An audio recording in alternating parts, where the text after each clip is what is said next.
will be awarded for a year.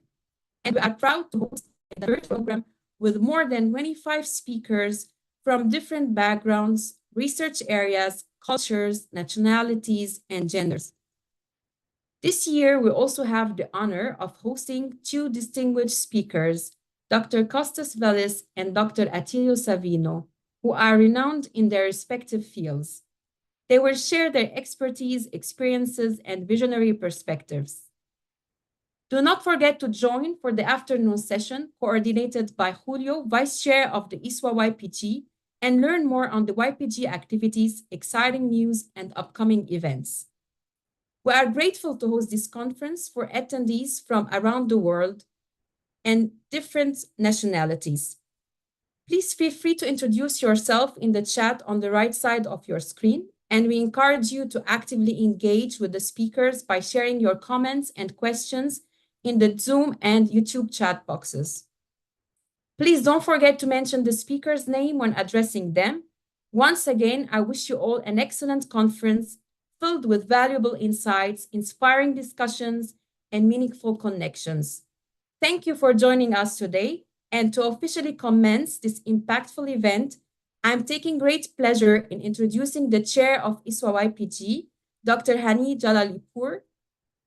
Please join me in giving a warm welcome to Hani. Hani, the floor is yours.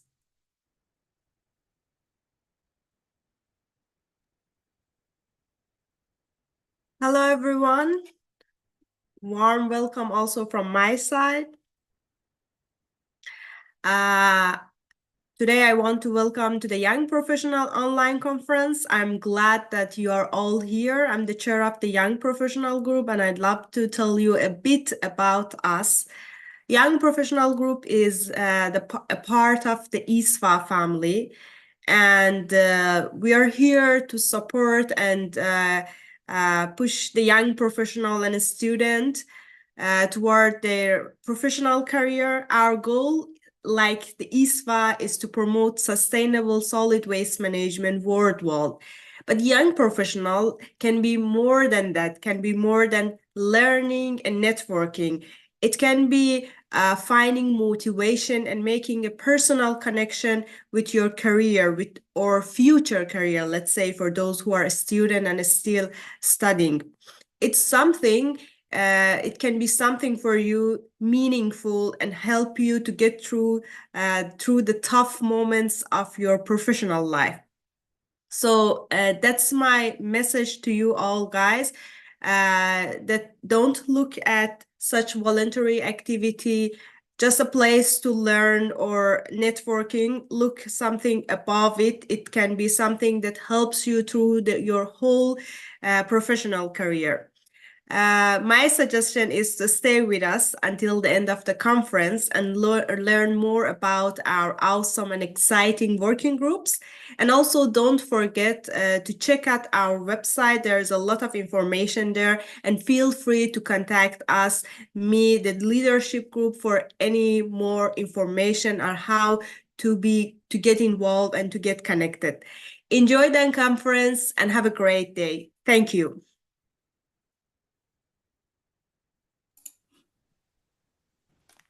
Thank you, Hani, for your introduction of the ISWA YPG. Now it is my great pleasure to introduce our first invited speaker, Dr. Kostas Velis. Dr. Kostas is an internationally recognized expert in circular economy, resources from waste, and plastic pollution. He is currently an academic at the University of Leeds, UK, and with over 20 years of practical experience, he has significantly contributed to global initiatives, including UNEP's Global Waste Management Outlook. Dr. Kostas also shares the UNEP community of practice on plastic pollution methodologies. He led the ISWA Marine Litter Task Force for 5 years, and his work continues to influence policies and practices worldwide.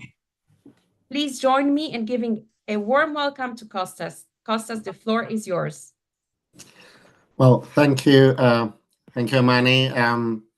It's such a great pleasure to be with you today. As Dr. Malouf explained, I have been working and supporting ISWA in general for many different roles for many years now. So I'm extremely delighted to see that ISWA is having such a great continuation through the ISWA working group, and their true world changers, leaders, really formulated through the YPG. So I will, without further delay, I will start sharing my screen here, if I manage to do that correctly. Just bear with me 1 second. Yes, sure. Because I'm struggling a bit to do so, but okay. So that should be. Yeah, we can see it. Excuse me, that's the wrong slide, but you see it? Yeah, can you do it, please, like full screen? It is full screen on my side.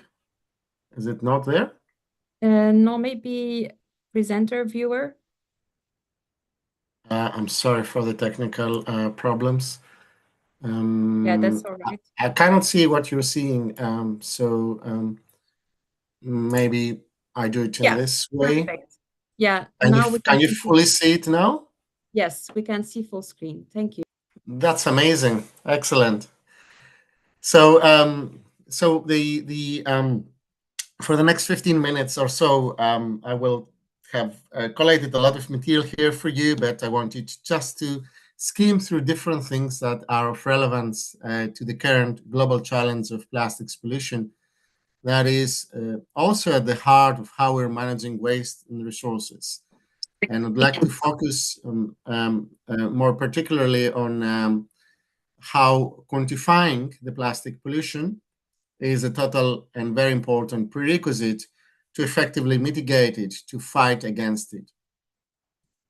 So Amani has introduced me already. So I'm based in the UK at the University of Leeds, and we conduct research on circular economy and plastics pollution. We are doing things from laboratory to the field to modeling and a very wide range of things. And that's how modern research is conducted using a series of different methodologies and moving into interdisciplinarity. Slightly, I would like to go slightly back and tell you about my motivation and my background. We all come from all over the world here. It's fantastic. This is a place very close to where I was born in Greece, and it's a fantastic Ramsar protected area.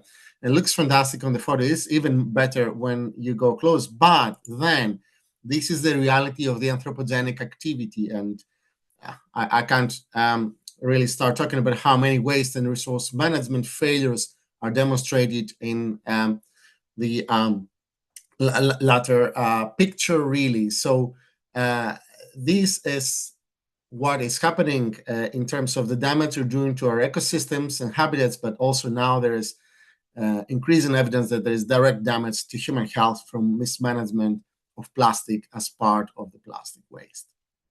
And what's the biggest source of it? We already made this argument very clearly in the first Global Waste Management Outlook back in 2015, is the billions of people, I mean, maybe something around 2 billion of people, more or less, whose waste is not really collected. And what these people are going to do, they have no option, really. They will either dump it, either on land, bury it directly in a river, a canal if they have access, or even worse, set it on uncontrolled fire. And this is the biggest single source of plastic pollution worldwide, the uncollected solid waste. And that's why what makes us and what makes you at the heart of this global challenge and the solution, because it's your generation that would have to come up with a solution for these 2 billion people, almost 1/4 of the world's population that would need the services and the infrastructure, but things that work for them to stop this really hugely damaging on multiple levels global challenge. As we have established with the ISWA task force for many years now, this is a complex, dispersed, and differentiated phenomenon of sources, pathways, and sinks. And this makes it so complex, possibly even more complex than the climate forcing, the anthropogenic climate forcing to solve. Although we have the benefit, at least, that we can see the plastics, which somehow helps us motivate to try to arrive to solutions. But think about the plastics in the environment. I saw you in the photos before. Who's responsible for that? Where did it come from? How can we attribute responsibility and track it back to the very source? That's a very complex issue. To do that, we have to start doing more work in quantifying and understanding the sources, but also the plastic, as it is light, it doesn't stay where it is. It moves around. It also breaks down much faster than we thought.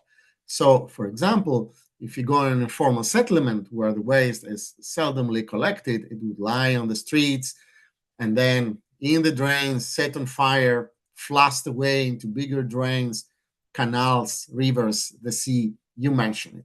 So it moves along, it doesn't stay where it is, and we have to take this clearly into account. That's why we're trying now to concentrate our scientific efforts to understand and dissect the phenomena involved. And we introduce this concept of emission.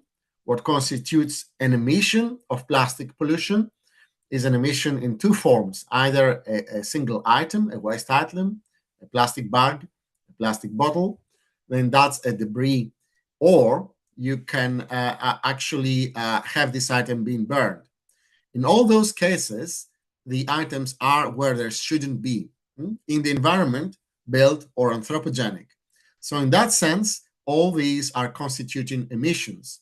And this waste is arriving there either because it's uncollected, but also you have other sources that complement that. Could be littered, could be escaping from an inefficient, ineffective collection system, could be from disposal on dump sites or set on fire locally. It could be the rejects of waste reprocessing for recycling and so on. So although the uncollected waste is by far the biggest source, we have another phenomena that we have to account for and quantify. So I would like to spend a few minutes to explain to you models that we have been creating over the last 10 years to quantify plastics pollution. And I will start from the plastics to ocean. That was really a landmark model that my research team has worked on. This combined, for the very first time, circular economy, classic remit of waste management and resources management, and emissions into the environment, transportation into the environment. And bringing all these things together, we were, for the very first time, able to understand much better the big picture. It was published in Science and was instrumental in setting the motion for the new international legally binding instrument, the so-called Plastics Treaty that is currently negotiated. What does it tell us, this work? And we have to work across the value chain. So we have to work on every stages of the material, from its production to its final waste management and closing of the cycle. Everybody has to do something in that. And of course, the waste management, traditional or incorporating the circular economy stages, is really fundamental. It doesn't tell us really also that we have easy magic solutions. We don't.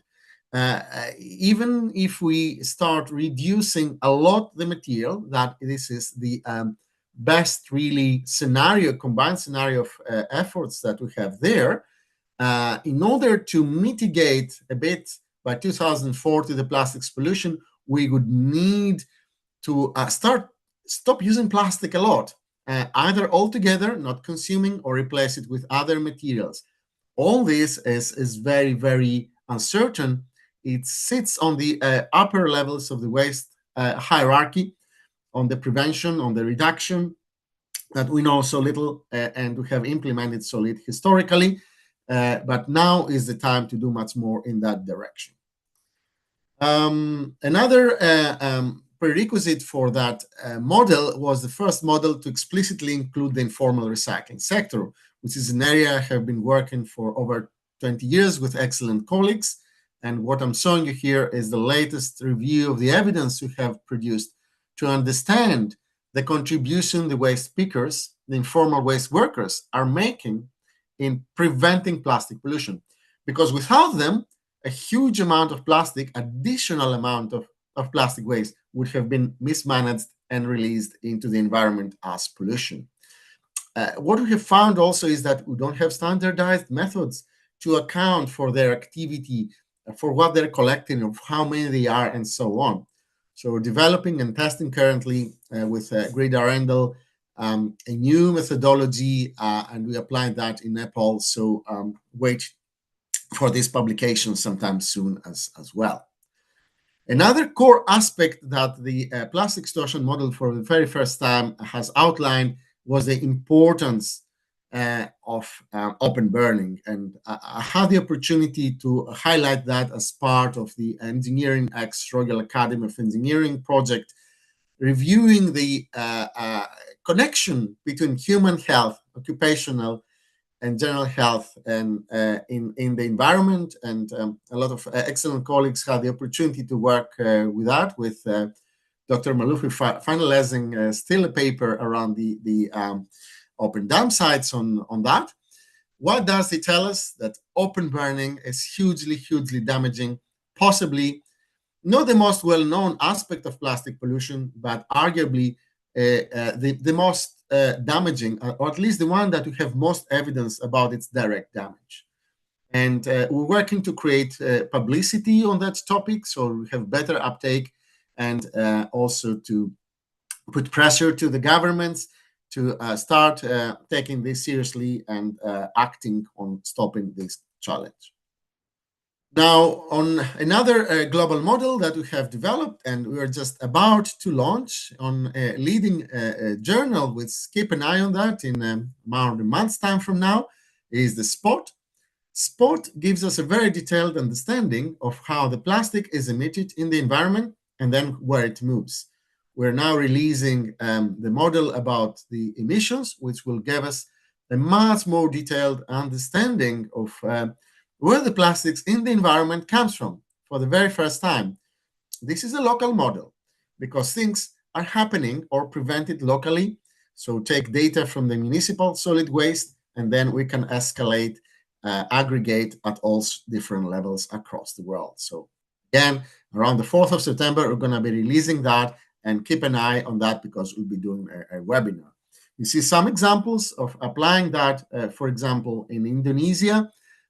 So you can see where it comes from. You can see concentrations of what enters the sea. And this has been possible because the artificial intelligence algorithms that we can now apply.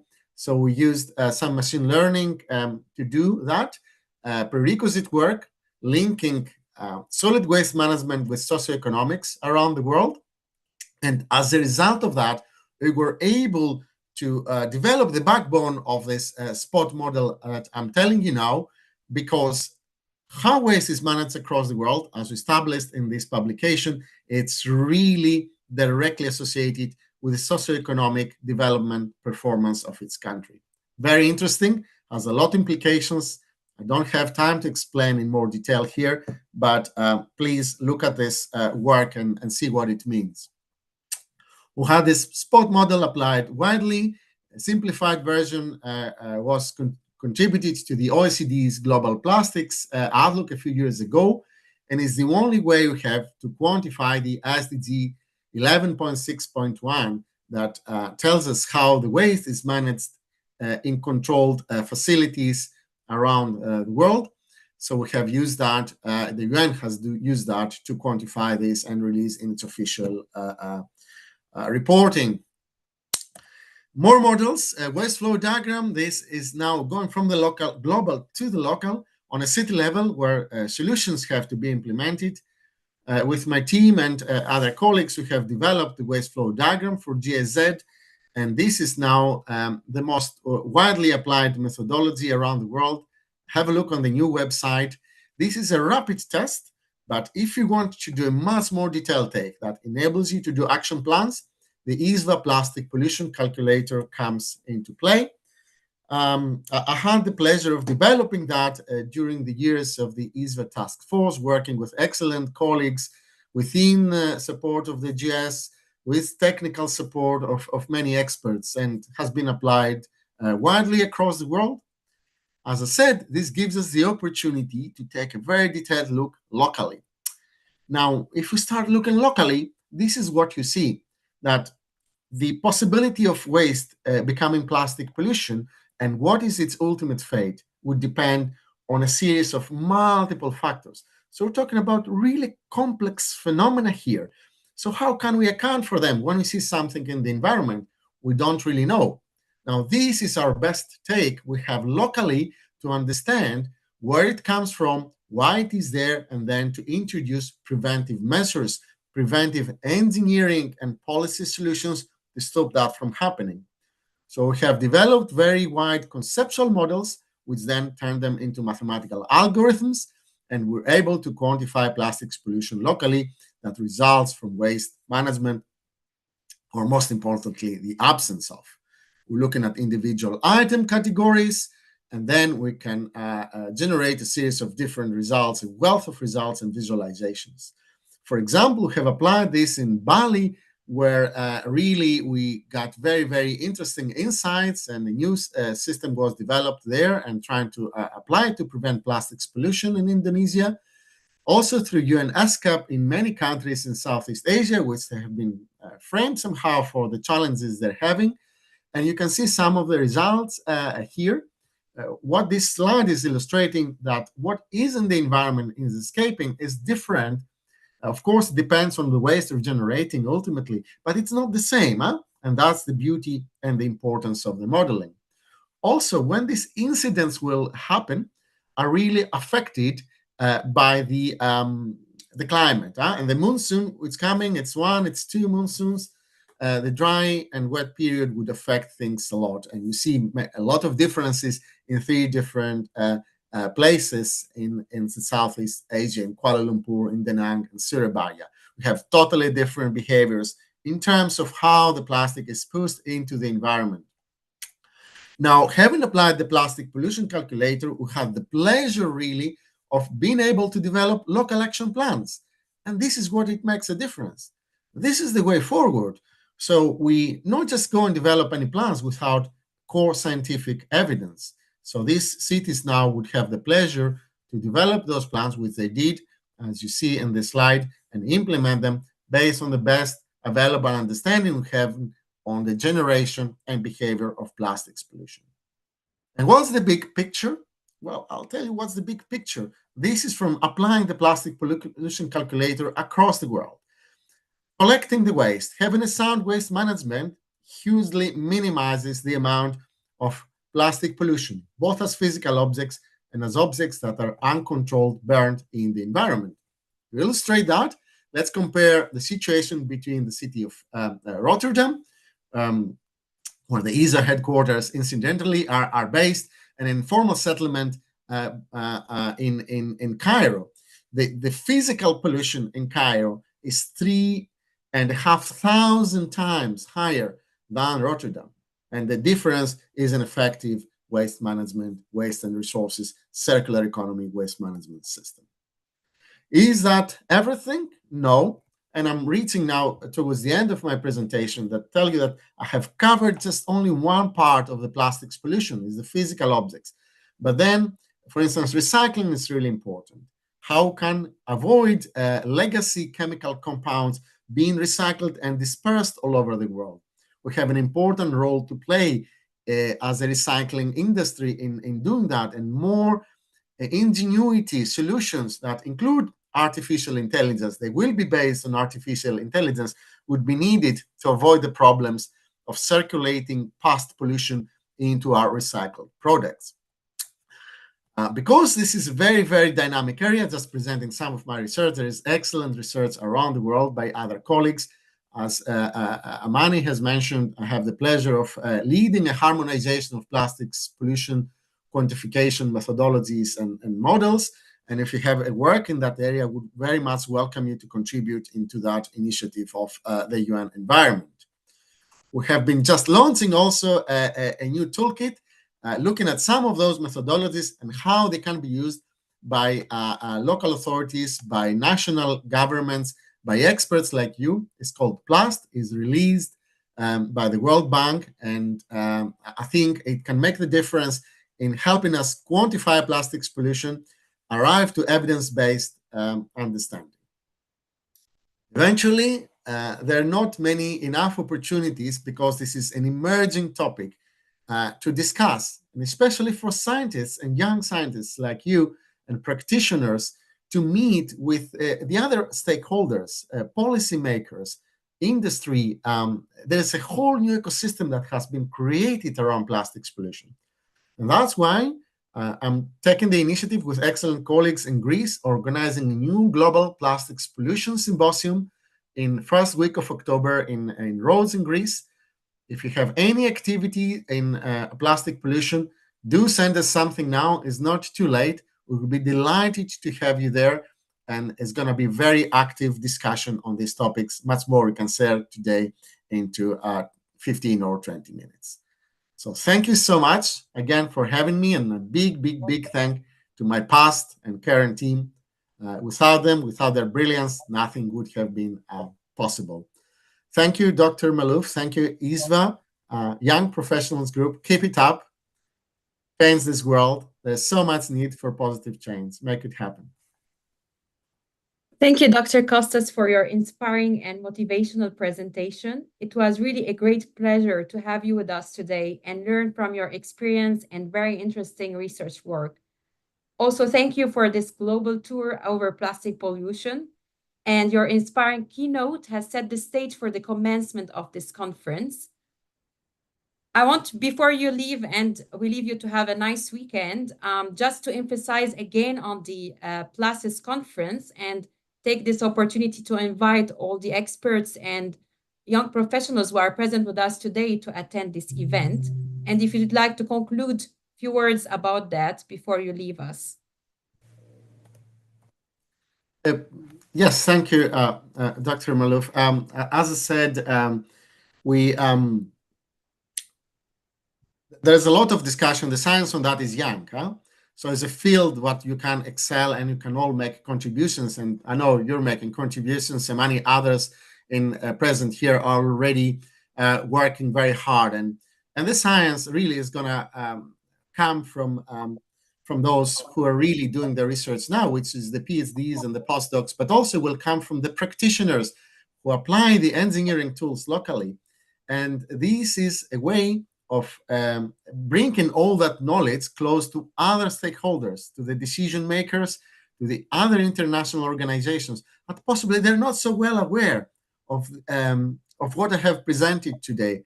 I'm fighting to pass this knowledge, but I think each and one of us can make the difference in explaining and contributing to the importance of waste, resources management, and circular economy in solving this global challenge. So through this meeting, hopefully, we can be much more impactful, but also get ideas of new interdisciplinary research, which is the future. We need every sort of expertise combined to solve wicked problems like the global plastics pollution challenge. Thank you once again, and have a fantastic conference today. Enjoy. Thank you so much. Now we can start with the first session with the theme Artificial Intelligence and Technology Innovation. This session includes 9 presentations, 8 minutes each, and you can submit text questions to the presenters by typing them into the chat box. Presenters will answer them on the same chat panel. And please mention your name and state to which presenter you would like to forward to your question. We kindly ask all presenters to remain until the end of their session and to respond to the audience. Let's start with the first presentation. Ladies and gentlemen, it is my great pleasure to introduce our first presenter, Cesar Abada from Australia. His presentation is titled Bin Tracker Utilization Bin Tracking System for Effective Waste Data Collection and Analysis. Caesar is a waste consultant and auditor at Guru Solutions Australia. Caesar, the floor is yours. Hello, can you hear me and can you see me as well? Yeah, we can perfectly hear you and Thank see you. you. Thank you, Dr. Armani. Once again, good morning, good afternoon, and good evening to some of us. Once again, I'm Cesar Abad. You can call me Ces, and I am working as a waste consultant and auditor from Guru Solutions Australia. So today, I want to discuss about the bin tracker, utilizing bin tracking system for effective waste data collection and analysis. So for my presentation today, I want to begin with saying that the amount of waste or the quantity of waste generated varies from country to country, and it's widely dependent on the economic and cultural characteristic of that particular country, of course with emphasis on the consumption patterns. So based on the most recent data from the Department of Climate Change, Energy, the Environment and Water, Australia has generated a total of 75.8 metric tons of waste. So majority of this is from construction waste, which is around 25.2 metric tons, 14.4 metric tons of organics, 12 metric tons of ash, and the rest are hazardous waste, uh, paper and cardboard, and some plastic. So this is all equivalent to 2.95 tons per capita. So currently, Australia is being challenged to keep up with all of the infrastructure updates and development, and of course, to adapt or to address the current rising problems with solid waste management. So whilst we believe that engagement and communication between stakeholders are really important, we also believe that accurate data collection is key to progressing Australia's approach towards sustainable waste management practices. And to easily communicate our science to our constituents, we must make policies that are data driven. So with that, we have invented the bin tracker system. So the bin tracker system is an analytics platform for waste data collection and analysis. So this system uses digital scales that capture data and send it real time to the BT application. So we have an integrated web and mobile platforms that deliver real time data and create powerful and informative Power BI dashboards. So this current system is deployed to more than 1,000 buildings across Australia. So how does this system work? So first we can look at the rightmost photo. So this is the actual setup, the bin tracker system. So we have a certain platform and it's connected to an indicator box with a tablet on it. So how does it work? So the user will be putting a certain bin on that particular platform. So in Australia, we commonly have 240, 120 liter, and 1100 and 660 liter bins. So once the user has put the bin on that platform, he can now choose the waste stream as you can see in the first photo. So the user can pick if it's general waste, mixed recycling, or paper and cardboard, or the user can also choose for any other stream that he wants to. So there are lots of streams available.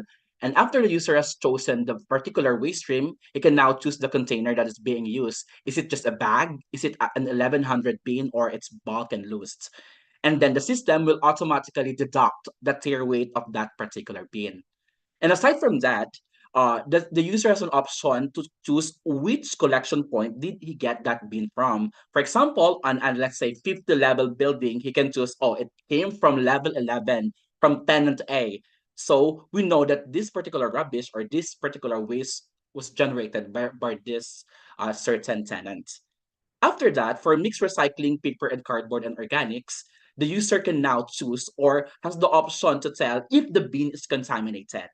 If it is not contaminated, the user can just click send and this data will be sent to the bin tracker application. But if it's contaminated, the user has an option to tell if the bin is so contaminated that it has to be converted to non-recyclable stream. Hence, it will be a general waste rubbish.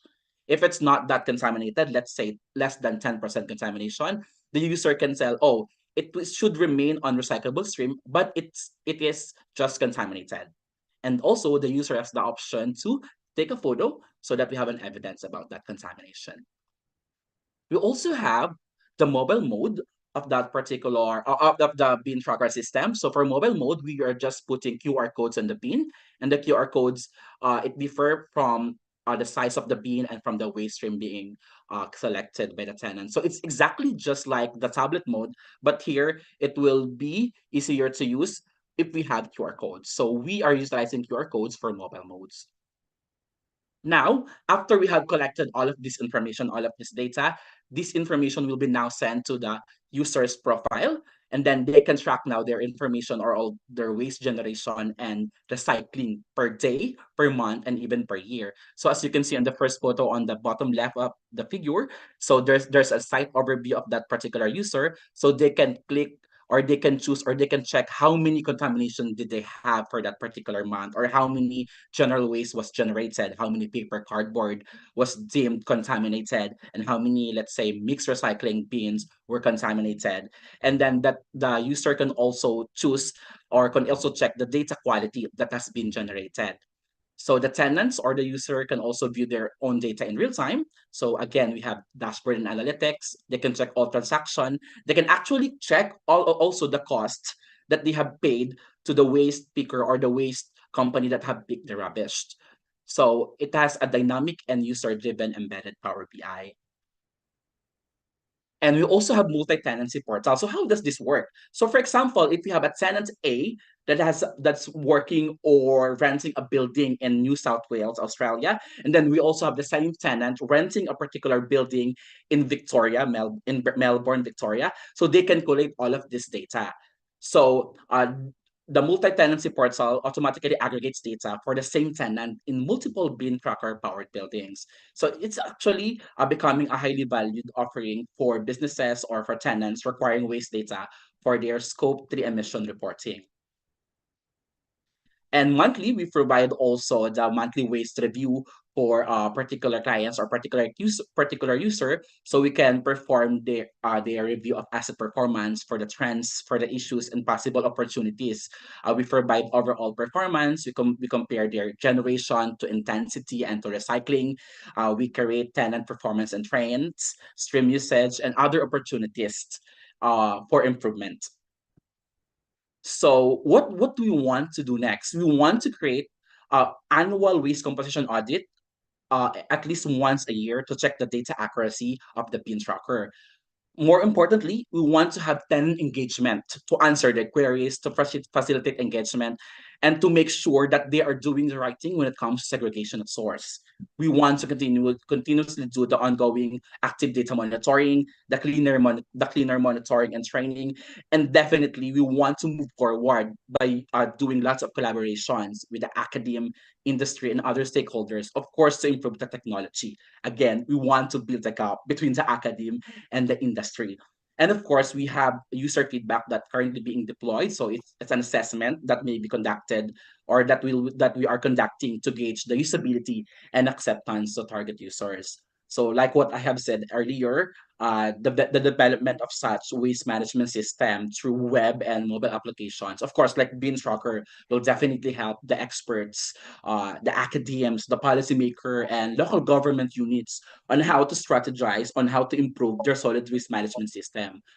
With the presence of sufficient and reliable data, identifying high priority points in waste stream to intervene will be an easier task for everyone. So here are my references, and thank you so much for listening. And we also have, I want also to present the Beans Tracker Engage. It's like a very short crash course for everyone who wants to learn more about waste management system, especially on Australia. So thank you so much for listening. If you have questions, just put on the chat or at the end of the session. Once again, thank you and enjoy the rest of the day, everyone. Thank you, Cesar. It's a very insightful presentation, and thank you also for following the time. Now, continuing with our session, it is my pleasure to introduce our next presenter, Xian Yuang from Singapore. His presentation titled Unveiling Public and Academic Views on Smart Waste Management, NLP Approach and Industrial Insight. Xian Yang works at the Waste to Energy and Carbon Capture, and I will leave you now the floor. Please, I want to also ask all the audience to leave their questions in the chat box, and for all speakers to remain until the end of this session to answer any questions. Yeah. Can you see my screen? Yeah. Yeah. We can see your screen. Please start your presentation. Thank you. Okay. Good morning, good afternoon, and good evening to everyone. I'm Xiaonan from Waste-to-Energy and Carbon Capture Department, Rambo. And it is my best pleasure to give the presentation here. And my topic is the unveiling the public and academic views on smart waste management used the natural language processing approach as well as the industrial insights. So we can move to the purpose of this research is to provide a comprehensive understanding of the current discourse, identify trends and gaps, and inform the development and the industrial concerns. So the methodology starts with the data collection. So I wrote some Python code to scrape the data from both academic and public. So then I conducted the sentiment analysis, keywords and topic modeling, and global network modeling for the data collected. And then I interviewed with the industrial experts from our department across the world and then draw the conclusion. So the first results I would like to share is that for the topics and the trend, as you can see from this plot, the AI plus waste management has been here for many years. And only from 2020 and from this point on, there has been a marked increase in dialogue. And we anticipate this trend to continue, leading to a broader discussion in the future. And at the right-hand side is the topic modeling result from both academic and public. So for the academic, as you can see from the 2014, the topics has been changing from the very general topics to very specific topics, which are related to the algorithm, such as machine learning, neural network, and decision making. And from the public's perspective, the people, they are more concerned about the AI, artificial intelligence plus waste management, which will influence their daily life. For example, the waste collection, the food waste, as well as the waste bins. And the second result I would like to share is the sentiment analysis for both academic and public. The left-hand side is the sentiment analysis for the academic. You can see that it generally holds a positive sentiment. It is because its potential for innovation, and the interdisciplinary research opportunities between AI and the waste management. However, there are some negative views which the scholars stopped the reliability and also the robustness. For the public domain, the public holds a generally neutral sentiment. From negative perspective, they are afraid of the joblessness for workers traditionally employed. From the positive perspective, people are looking forward for the smarter and cleaner city in the future. And the third result I would like to share is the global network. So here is the global network modeling for the data collected. As you can see, the Europe, Middle East, and India appears to be at the forefront of discussing of the AI technologies. For the South America and Africa, I would like to say these areas shows more opportunities. And after receiving the conference agenda, I added another analysis, which I added the country list, which involved the countries where the participants of this conference come from. And here, so the red lines indicates our connections within these conference participants. So you can see it almost mirrors the global networks. So I look forward to connecting with you and doing more sustainable and cool things in the near future. And then I did the topic clustering and the topic prediction. What I did is that I write an AI code, I write some code to ask the model to tell me, hey, what will be the hot topics in the near future? So here's the model, here's are the results that my model told me. The topic 1, sorting of plastic waste. Topic 2, wastewater treatment with membrane. Topic 3, waste classification by neural network. And topic 4, Internet of Things and waste-to-energy. Topic 5, AI in food waste industry. As a human being, I want to start a competition with the AI development by myself. So I also give a topic here. GPUs are the fundamental of AI development. With new generations emerging annually, what will people do to treat the GPUs in the near future? So let's wait for 3 or 5 years and let's see whether AI is more accurate or my prediction is more accurate. After this, I conducted many rounds of interviews with the experts in within the waste management industry.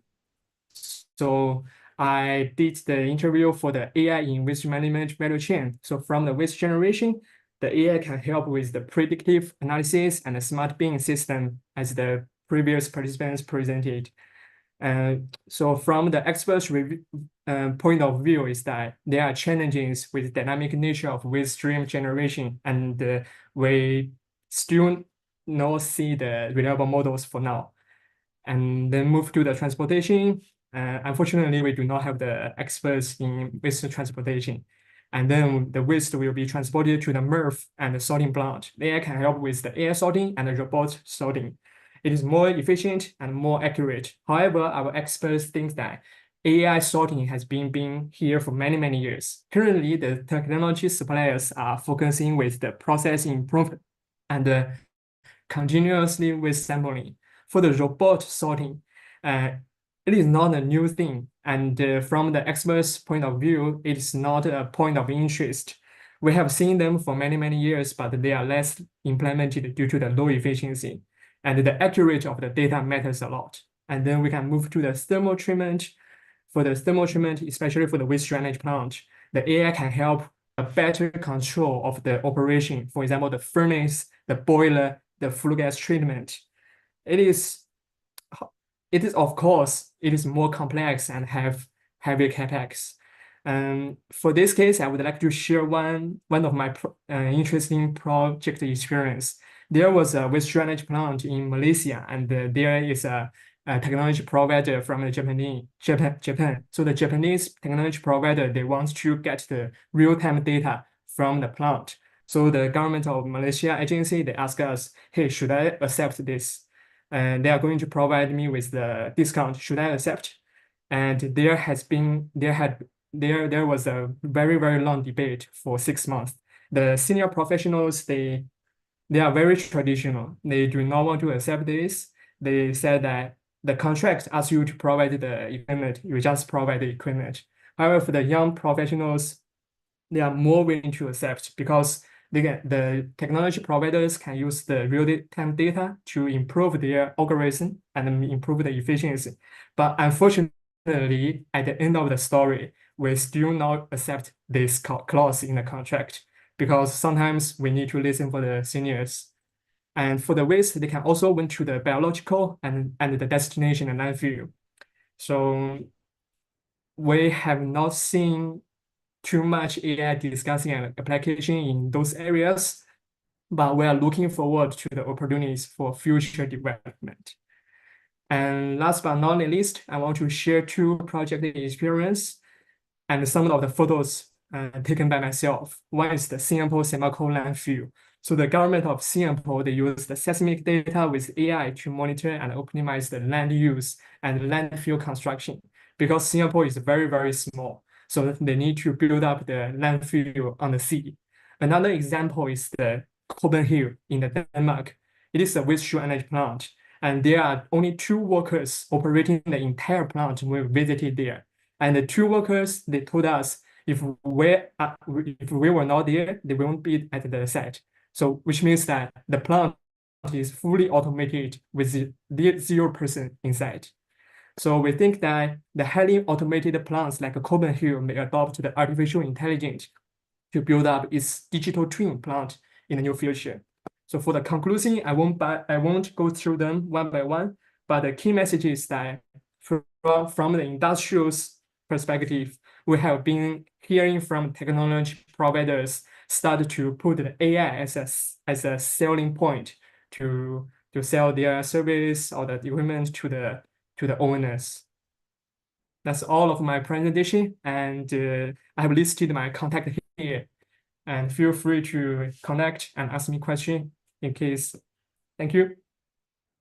Thank you so much for your informative presentation and very well presented results. As a reminder to the audience, you can submit questions to the chat panel. And of course, all speakers, please remain until the end of this session. Moving now to the 3rd presentation, it is my pleasure to introduce Ruturaj Patra from India. Ruturaj will be sharing his presentation titled Recycle Pay, leveraging digital innovation for collection and microsegregation of dry waste.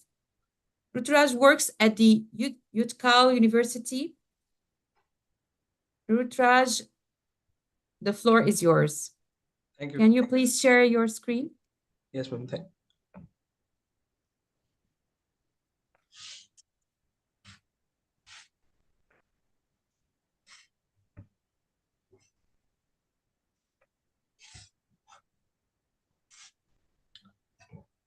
Respected participants and dignitaries, greetings of the day.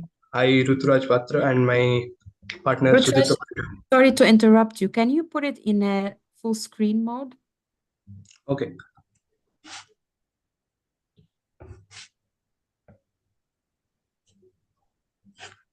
Perfect. Now, thank you. Respected participants and dignitaries, greetings of the day. I, Ruturaj Patra, and my partner Sudipta Parida are undergraduate students at Davis School of Business Management, are glad to present here our case study at the 7th ISWA YPG International Online Conference. The topic of artificial intelligence and technology innovation in waste management and circular economy is particularly pertinent as these aids can enhance efficiency and effectiveness, but also promote sustainability and reduce environmental impact. We are currently interning at Siba Green Solutions Private Limited, which is a waste management startup at Bhubaneswar, Odisha. The vision of the organization is to minimize the waste being sent to landfills and reduce greenhouse gas emissions through innovative solutions. The focus has been on wet waste management, dry waste management, single-use plastics, training, awareness, and low waste events.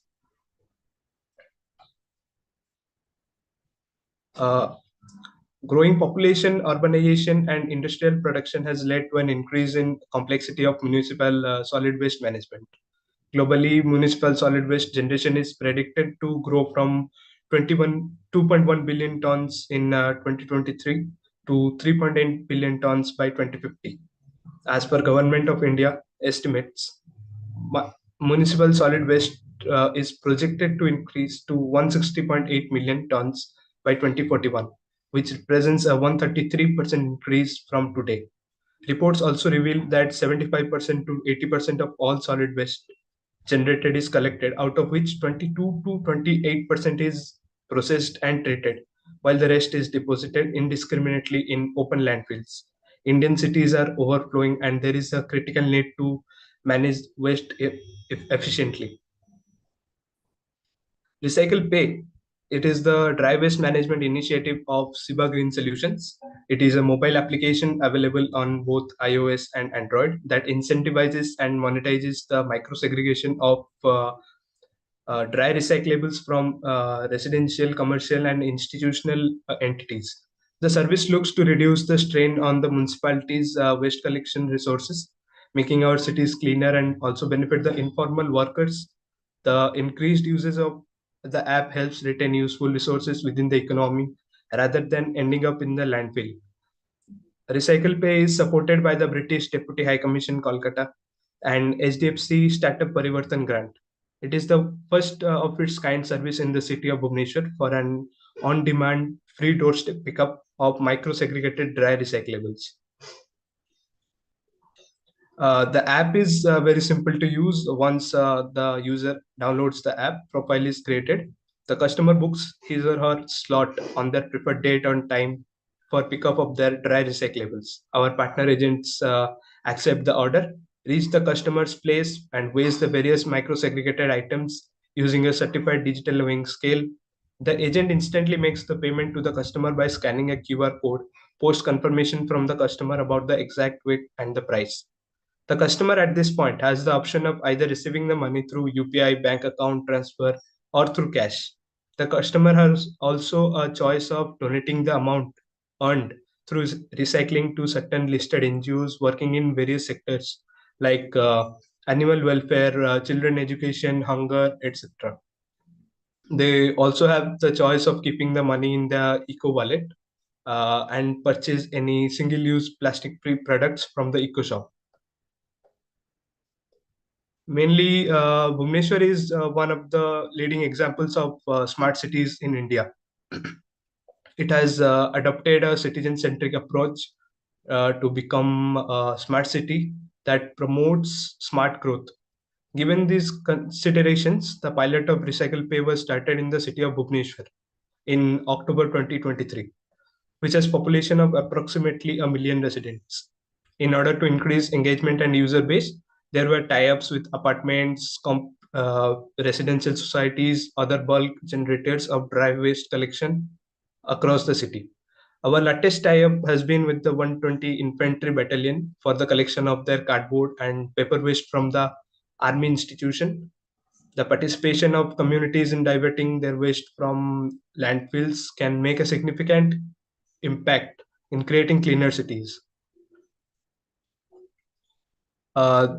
Our latest feature to be introduced in the app is the scan feature, through which users can scan their respective dry recyclables, and this will help them identify the category in which the item falls. The application leverages advanced image processing technologies powered by machine learning and artificial intelligence to accurately identify and categorize waste in real time. This ensures accurate segregation at the source and simplifies the recycling processes for the end users. Let's see a short video to see how this works.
So we have other features like a dashboard. It shows the impact achieved by our app, like the amount of waste recycled, number of trees saved, number of emissions not occurred using an electric vehicle to do the pickups.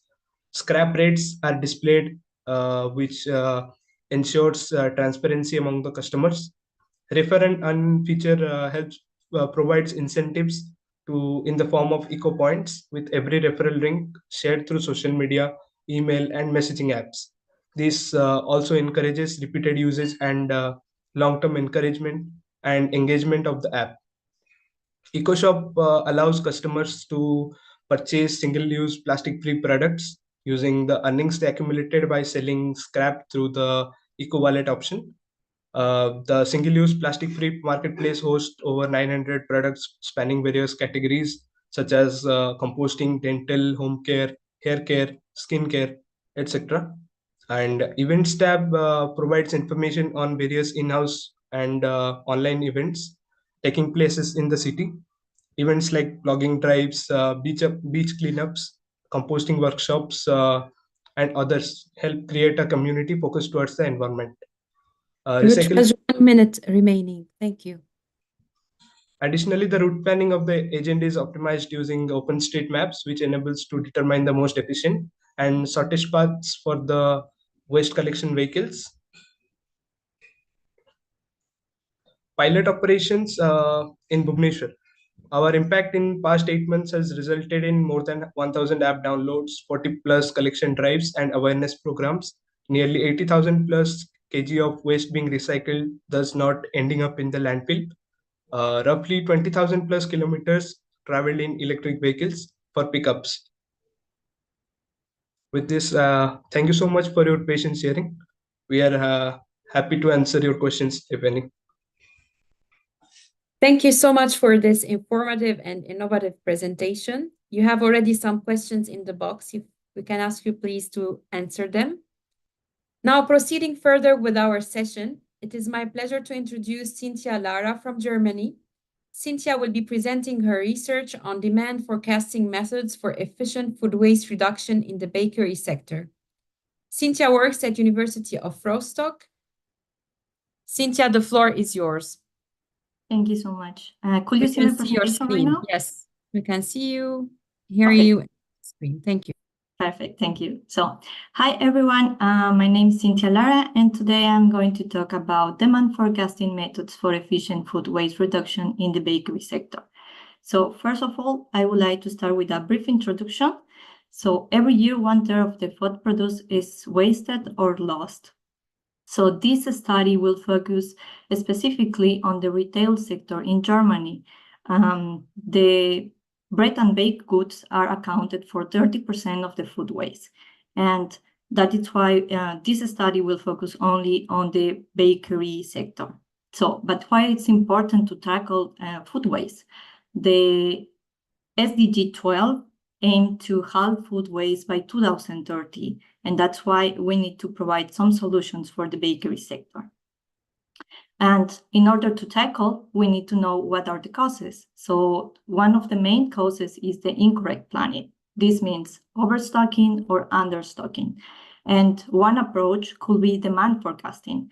And this is a good approach because we have lately the use of machine learning algorithms and also the use of AI tools. So the objective of this study will be to compare 3 forecasting models using a real data set from 3 bakery chains in Germany. This will be done by forecasting 4 different scenarios. Then we will see the performance of these forecasting methods, and at the end, we will try to make a safety factor in order to improve the forecasting. The methodology used in this study was first the selection of the products. So the bakeries had a variety of products, and in order to do the forecasting, we need to work only with a small amount of data in order to see if it works. So we have different products, we have different stores, and we have different days. And the consumption and demand will vary on different parameters. That's why we can see here in the figure the returned amount in the 3 bakery chains. And we have seen that the highest amount is for the bun. So this product will be selected for the study. So after that, we need to do a pre-process of the data set. It means that during the recording of the data, there could be some mistakes. And in order to not work with this data, we need to make some assumptions. For example, that minus values are not correct, or that there are some data that it's not accurate. So we need to do first a pre-process of the data set.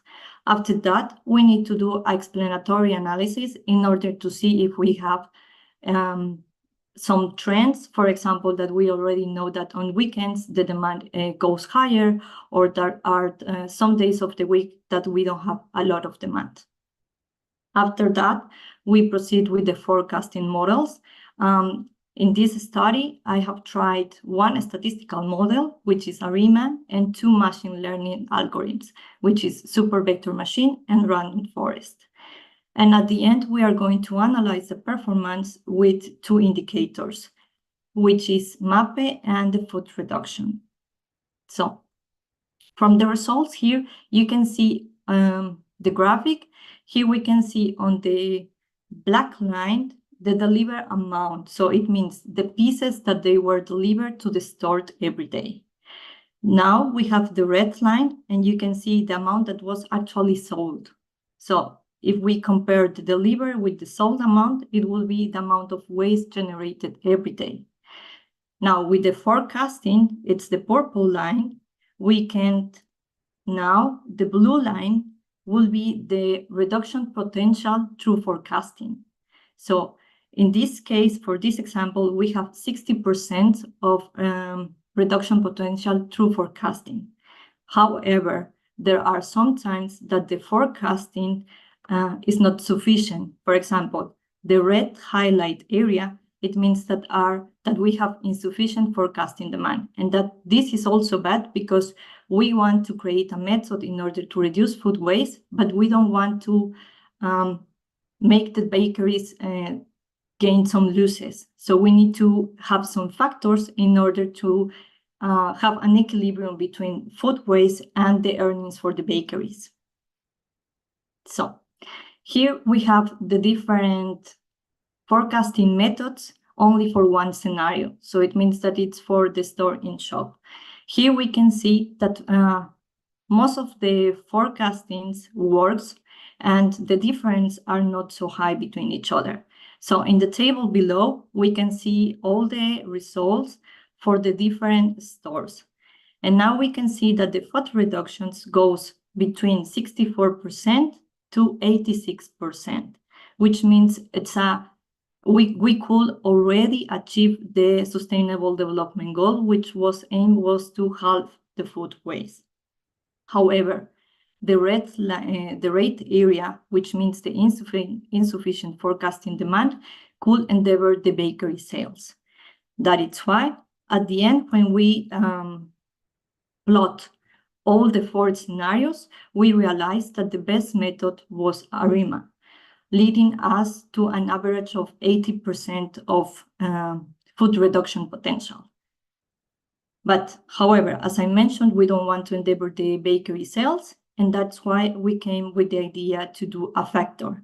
So the factor will allow us to have a reduction of 68% of food waste, and also this could be evaluated with each bakery. So it means each bakery could allow us or say which percentage they want to have this factor in order to not affect the sales. So in conclusion, all the forecasting models evaluated in our study have demonstrated efficiency compared to the actual planning. ARIMA shows that it's the best fit model, but it does the other machine learning methods are only 5% less than ARIMA. So it means that if we have a better data set, because we have some errors when collecting the data, this percentage could go higher. So at the end, these forecasting methods could be applied in the bakery sector in order to provide a reduction of food waste. And this could be improved with an accurate data recording and the use of AI, which means daily monitoring recorder could help, and also an accurate data, which means that we need to place the personnel needs to know how to accurately process the data in order to be able to process the data and have better results for the forecasting. So that will be all. Thank you so much. Thank you so much, Cynthia, for your informative presentation and for highlighting on this important topic. And thank you also for the respecting the time. Please stay with us for responding to questions from the audience. And we have now reached the 5th presentation of our session. Please join me in extending a warm welcome to our presenter, Henrik Plemier from Norway. Sorry if I pronounce your surname wrongly. That's all right, Henrik, not the first time. Yeah. Henrik will be sharing his presentation on the tackling the real issues influencing waste sorting in apartment buildings with smart lot tech. Henrik works at the University of Agder. And Henrik, please, the floor is yours. Thank you very much for the introduction. And well, good day, I guess is the best fitting one to all of you for being here. I just posted a question in the chat. Maybe that's my upfront message. If you have a second and you could just reply with a letter, that would be very nice. So I can include that in my presentation here. Because what I'm going to talk about today is an ongoing research project that we conduct here in Sweden, where I'm right now, which focuses on household waste sorting behaviors, specifically in apartment buildings. Before we discuss that, maybe just 3 words about who I am. So I'm a PhD researcher at the University of Agder in southern Norway, and my research is located in Sweden and Norway. So that's one between those 2 countries. It's right on the intersection of psychology and behavioral economics. So a lot about how we are as humans and how we behave and how we make decisions. And all of that I do in the context of sustainability, and specifically in the context of waste and recycling. And what I like to do is stuff with actual people and experiments in the real world. So really looking at actual behaviors in the collaboration research with practice partners and the civil society, so that we have results that actually matter and really play a role. So what I'm going to present today, or where I'm going to take you today, is to the country of the cinnamon bun, which is Sweden, and to a research project, which is one of those projects that deals with real behaviors, is a transdisciplinary collaboration. So it means we have partners from industry, from academia, from municipality, from the civil society, and one that looks at actual behaviors in the real world. And the behaviors that we're interested in this study is how people sort their waste and how that may be improved and increased. And this study is made possible. I'm already, hinting at the solution. Is this the solution? I'll tell you about the problem in a second, but why we can do this study is because we have a novel way to collect data here, and that's where IoT comes in. Because in this area where the study takes place, households dispose their waste not in waste bins, but they have waste chutes, which are connected to an underground pipe network. It's a pneumatic waste system, so the waste is transported underground instead of by truck, at least for 3 major waste fractions, which we'll be looking at today. Now, this is roughly what I'm going to talk about now. Let's get to what is the problem that we're tackling with this. And well, there's a couple of real world problems with waste. We're all aware of that. We've heard a couple of those before. Although, there's a large section of people in the world who are not connected to sorting systems or have the option to sort waste, even where they have the option to sort their waste and systems exist, we still have problems. We have problems with low participation in these schemes. We have problems with poor sorting values. So people contaminate waste, they don't sort properly. We have issues linked, or these issues are linked then to issues with the recycling of those products. And that means we got to start with the sorting. We got to start by optimizing that. And because sorting is such a behavioral question, we need to look at behaviors. Now, this is an issue that will only become more dominant, more important in the next years, because we have more people moving to urban contexts. And we know in these urban contexts and in these apartment settings, these problems, waste-related issues are particularly dominant. And even in systems where waste sorting is pretty good and where the system is sort of environmentally friendly by itself, such as the Nordics, where I'm located, just the wrongly sorted plastic parts in the residual waste are responsible for a large part of the emissions from the incineration that happens in Sweden. So the background, right? Most of the residual waste in Sweden is incinerated, and because there's so much plastic waste in it, that is what's driving most of the emissions. So it doesn't matter if you're in a developing country or if you're in a very developed country, household sorting behavior is an issue. Now, this is not really new, right? We know this, and we've been knowing this for a couple of years. So what has research been doing about this, and what have we done to tackle these problems? I've taken the liberty to, in a meme format, display what research has done, because the relevant context that people think we study, right, apartments and like dense urban contexts, is not quite what we actually study. And what we see in research is that we focus on detached houses, predominantly in North American contexts. And that's why I asked this question, and we can see in the replies that I've gotten here, it's a couple of C's, 1B, 2A. So there's a lot more people living in apartment buildings, and there will be a lot more people living in apartment buildings than what we have today. But most of the research is focused on single family homes. Same when we look at the interventions and how we try to change behaviors. What we've tested is largely dependent on a lot of financial effort or staffing costs or staffing effort. And what we're not using is scalable approaches. And so we have research which is not really tackling the developments we see in the world, and it's not really using approaches where we can use.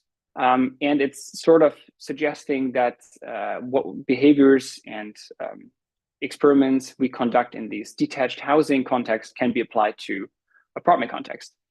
And that may not be the case because apartments are very different. I mean, right? Just imagine how you take out your waste. You don't roll out your waste bin, but you throw it down the chute and you're one of many people. So many different contexts, which is the reason why we in our study try to do something different. Now we go back to our study and we use these pneumatic waste systems, so this underground waste transport system to collect data. We can collect data in apartment buildings, but on a household level. So we know what each household, how often they open the waste chute and how much waste they throw away. And we know this for 3 waste fractions, for plastic, for newspapers and papers, and for residual waste. And that's sort of the kind of data we have collected over the course of 8 months.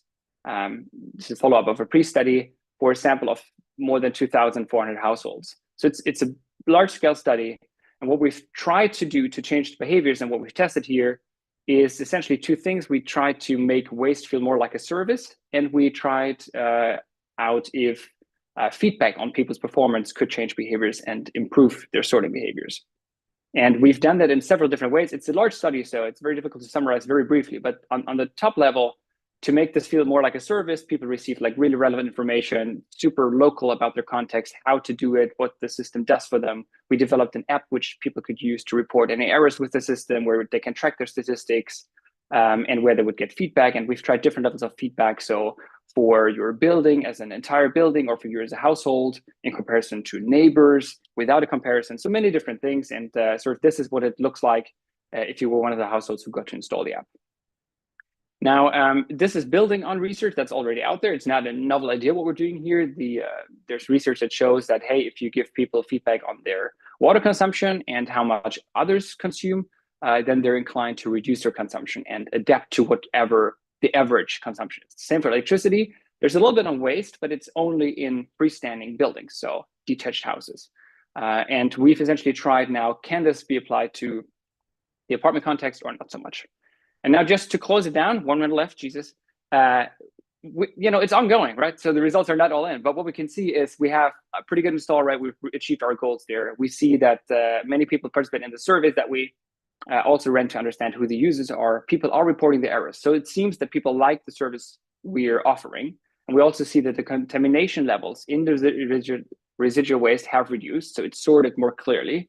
And that especially for plastic, there's an increase of plastic that is sorted in that fraction. So the results are looking good, but they're not final yet. So this is more like a stay tuned, but we're really trying to do something big here. The way forward with this is the project will roll out this app and this service to another couple of thousand households in the area. We have achieved a collaboration between the project partners, which goes beyond what we're doing in this one study. And what we're going to focus on in our analysis is now to understand, can we actually translate the findings from single-family house, detached houses to apartment buildings? It doesn't matter what kind of sensor we have, if it's weight, if it's volume, if it's opening frequency, and how can this be translated into findings that are relevant for the world? Just a quick final comment on that. Just the company that we're working with, which runs these pneumatic waste systems, they have 6.6 million daily users in the world. So even if we can just scale it through that, this is going to be something that may be impactful globally. And we've tried to set up our feedback and our systems in a way which make it easily scalable. If you have the technology or not, if it's going to be a smartphone app, if it's going to be letters, if it's going to be building level feedback, house level feedback. So it should be an impactful study, and we hope to deliver some results by the end of this year. So maybe connect, stay tuned. But the idea is for you to see what research can do, hopefully, and how you can start research projects which have an impact below or beyond the mere generation of knowledge. Thank you. Thank you, Henrik, for the great presentation. I'm impressed with the high-level contribution of all presenters. It's going to make the evaluation very hard.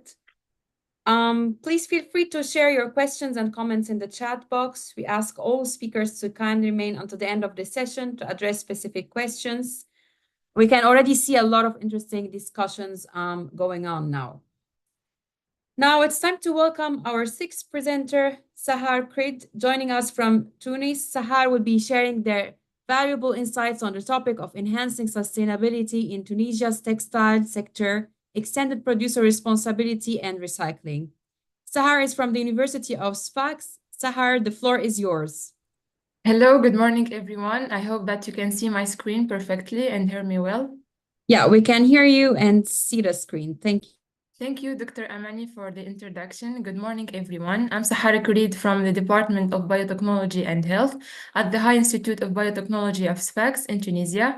And now I'm a student in the Master Degree Solid Waste Management and the Circular Economy. Today, I'll be presenting Enhancing Sustainability in Tunisia's Textile Sector, Extended Producer Responsibility and Recycling. So let's explore how we can tackle textile waste challenges and find sustainable solutions. Before we delve into details, let's take a moment to understand the current situation. So Tunisia's textile sector, generating over 31,000 tons of waste annually, is advancing towards sustainability with goals to reduce textile waste. Key to this transformation is extended producer responsibility, which shifts waste management to producers, enhancing eco-design and recycling.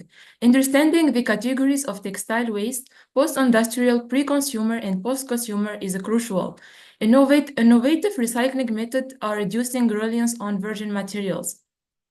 New investment and partnership focus on circular economy practices and educational initiatives, driving progress toward a greener future with the Tunisian Federation of Textile and Clothing, FTTH, plays a key role in these efforts.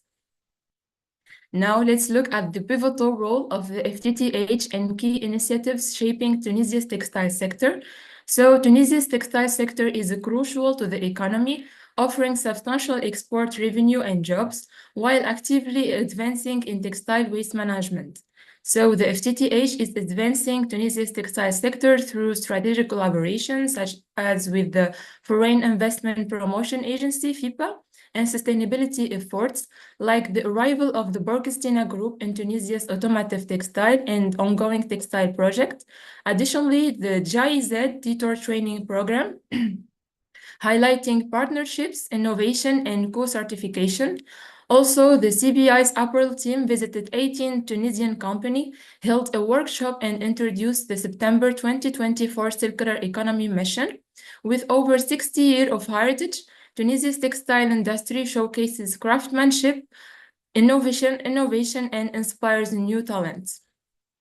As well as the phase 2 of the GITEX Minatex from 2024 to 2027, boost textile competitiveness via sustainability and digitalization with Tunisia-Sweden collaboration. Finally, the FTTH, Tunisia's textile sector, and 2013 green transition goals, which are recycling, carbon reduction, renewable energy, waste reduction, and certification.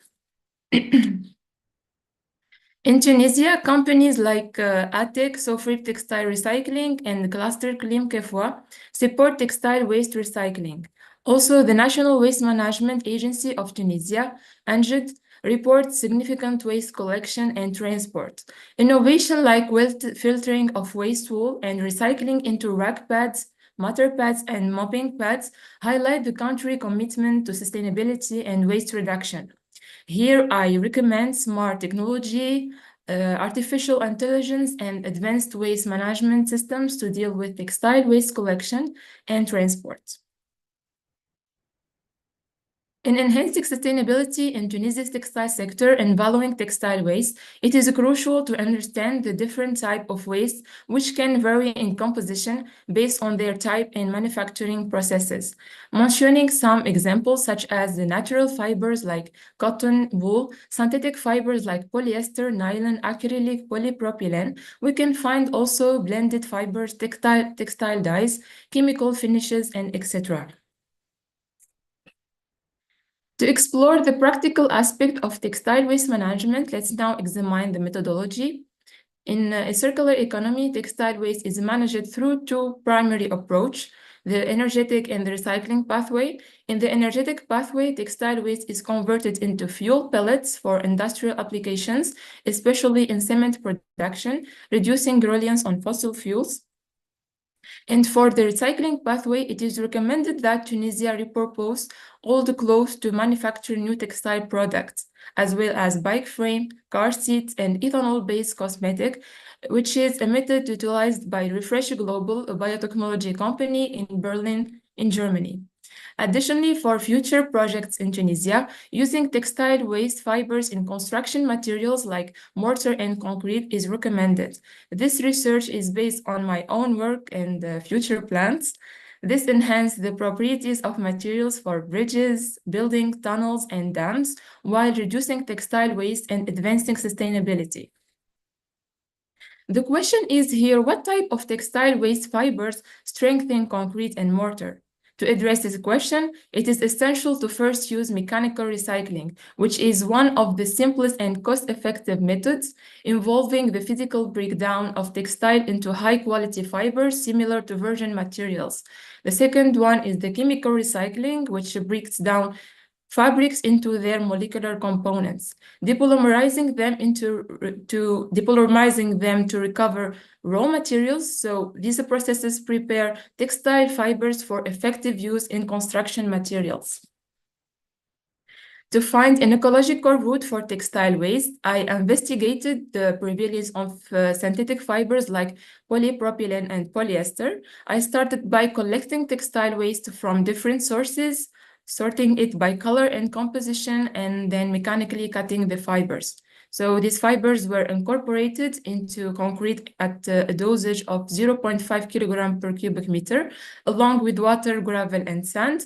After 12 days of waiting, laboratory tests showed 20% increase in strength, 15% decrease in wear, 25% improvement in crack resistance, 30% reduction in impact damage, and 10% reduction in shrinkage compared to traditional concrete.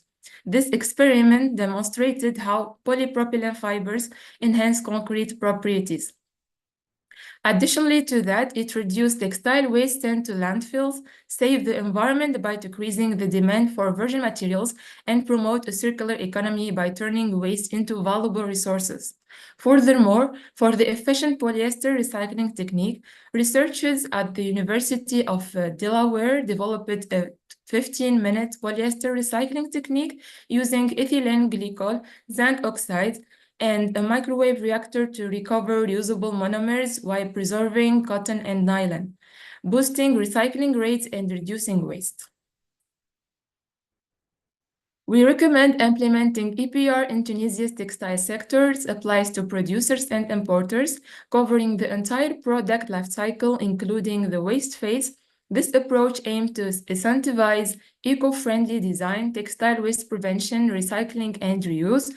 Proposed EPR framework for Tunisia should include legislation defining producer obligations, clear recycling targets, eco-modulated fees, informal sector integration, and funding for research and infrastructure. Based on studies and research, this approach could greatly benefit Tunisia's society and environment, despite, of course, potential challenges. Me, as a scientific student, I really suggest EPR as a promising solution for textile waste management. To conclude, Tunisia's textile sector, tough challenged by waste, can achieve significant improvements through extended producer responsibility. By shifting waste management to producers, EPR promotes recycling and eco-design. Successful implementation will hinge on clear legislation, recycling targets, eco-fees, informal sector integration, and public awareness for sure. Innovation like incorporating recycled polypropylene fibers into concrete further supports sustainability. Adopting these strategies will enhance both environmental sustainability and sector competitiveness. Thank you all for your attention. If you have any question, I'm here to answer them. Please feel free to reach out. You can contact me using the information provided. Thank you. Thank you, Sahar, for your informative presentation and for showing great results. We wish you all the best in your ongoing research. Thank you. As a reminder to the audience, you can still submit questions through the chat box. Now, ladies and gentlemen, we have arrived at the 7th presentation of this session. It is with great pleasure that we welcome Karanfi Sambiani joining us from Niger. He will be presenting on the topic of use of socioeconomic, climate, and LULUC patterns in municipal solid waste forecasting.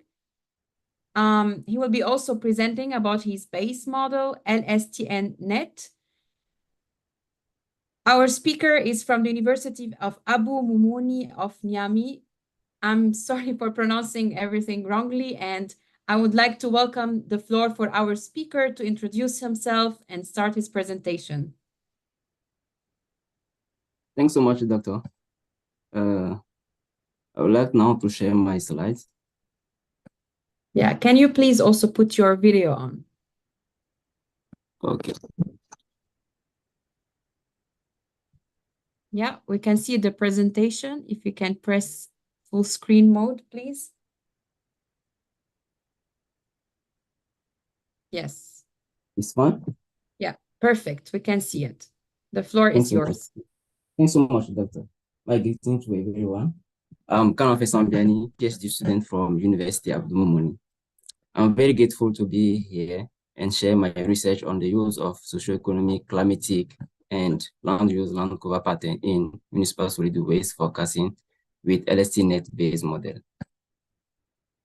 I'll be covering this agenda from the introduction methodology, result and discussion, and conclusion perspective. In the introduction, we have framed our research around the municipal solid waste management in Lomé, the capital of Togo in West Africa. We've presented here three main figures illustrating the dramatic municipal solid waste management in the city. We have water body pollution on the left, middle, the beach pollution, and on the right, we have the transfer station overflow. These result from the lack of waste facility, the limited budget allocated for waste collection, and the lack of regulations. Therefore, there is a need for suitable tool at the city level for better planning of resource allocation, facility sizing. In our methodology, we have first conducted a quick survey, a literature survey for the method selections. So we presented here 5 methods under the municipal solid waste forecasting techniques. First one is the descriptive methods based on the population growth and average per capita waste generation. They are known to not be effective for the dynamic municipal solid waste generation forecasting. The second is the regression methods. They are based on the mathematics and statistics theory. However, they rely on the assumption on the variable independencies, which is not suited for real-world tasks.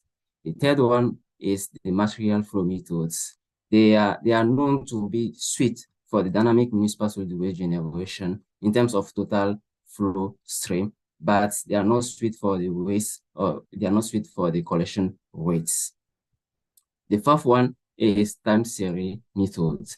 They rely, they are very, they have the advantage to be based on only one predictor, not many predictor, and they are also known to be suited for the nonlinear data. However, they are still not able to well capture the dynamic pattern related to municipal solid waste generation. Last not the least, the AI-based deep learning technique. They are well known to be suited for the dynamic municipal solid waste generation in terms of long, medium, and short-term prediction.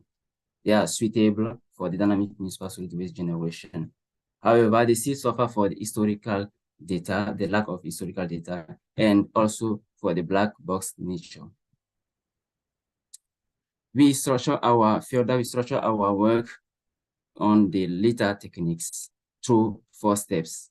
First, we collected the socioeconomic, climatic, land use land cover, and municipal solid waste disposed from the study area Lomé on a monthly basis, followed by the feature scaling, correlation, and selections.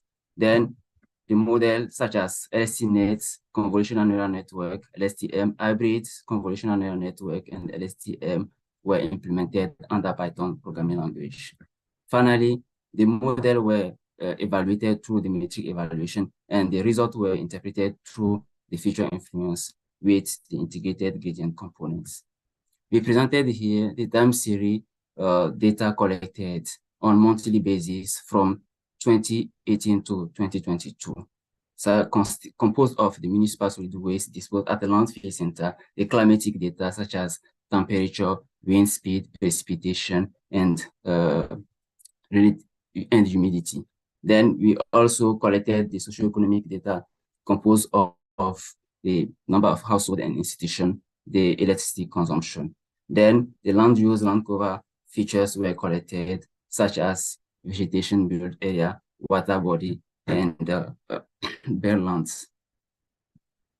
Coming to the results section, from the correlation matrix map illustrated here, it has been highlighted that there is a relatively low linear relation with municipal solid waste generation and the independent features from the socioeconomic, climatic, and land use land cover data, indicating that the municipal solid waste generation is random in nature and similar as human behavior.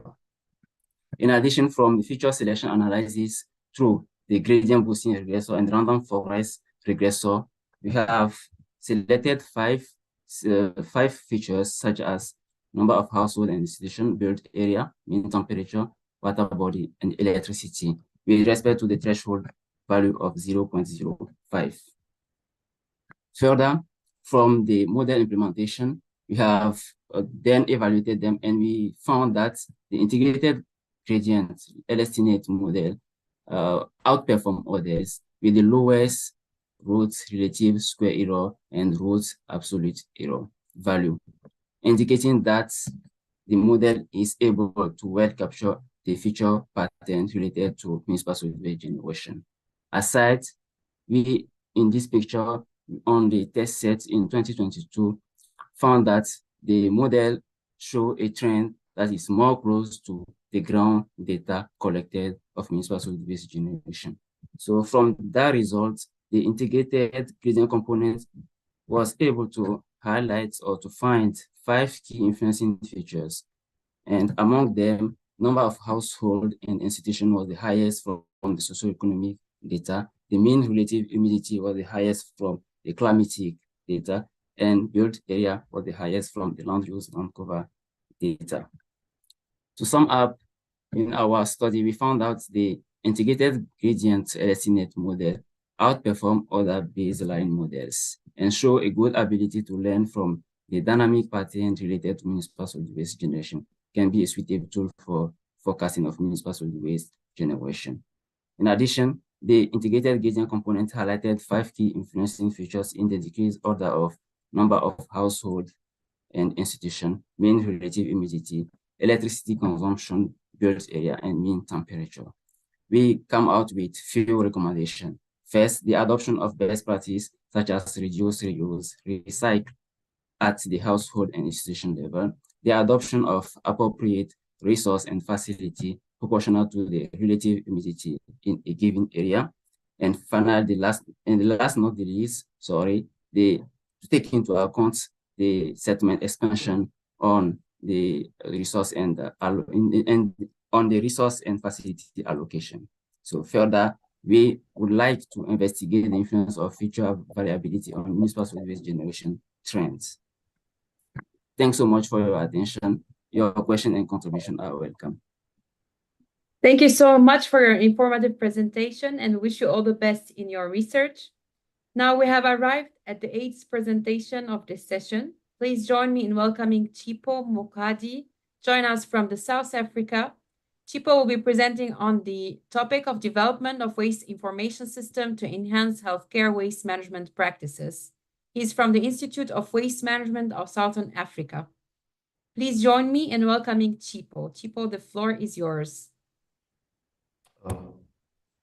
Oh, thank you, Dr. Malawi. Am I audible? Is my screen okay? Yeah, we can see your screen, but not in full mode.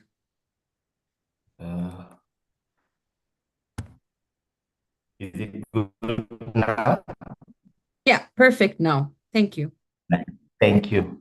All right, let me take this opportunity as well to thank the 7th ISWA online conference organizers for this wonderful opportunity for me to come and present our sustainable waste initiative aiming to improve healthcare waste management practices. On the presentation today, we will look at the common challenges with healthcare waste management in South Africa. We'll also look at the benefits and the features of having a healthcare waste information system. We'll look at the case study of Bongani Regional Hospital, the results, the impact, and some recommendations, as well as the future enhancement plans. Hospitals generate, in the provision of healthcare services, waste. This can be when they diagnose patients, prognose patients, or treat patients. Healthcare waste can be defined as undesirable byproduct, emission, or residue that is generated by healthcare professionals in the provision of care. This healthcare waste can be grouped into categories. Two categories: healthcare risk waste and healthcare general waste. Furthermore, healthcare risk waste is classified in accordance with the SANS code 10228 and the hazard and the risk involved. Also, there are about 5 main types of healthcare waste that is being generated in most of our healthcare facilities. This can be infectious waste, anatomical waste, sharps waste, pharmaceutical waste, and general waste. As you can see there, these are the common challenges that we face as healthcare waste officers when we manage waste. Poor handling of the practices of healthcare risk waste is one of the main challenges. Illegal disposal of healthcare general waste.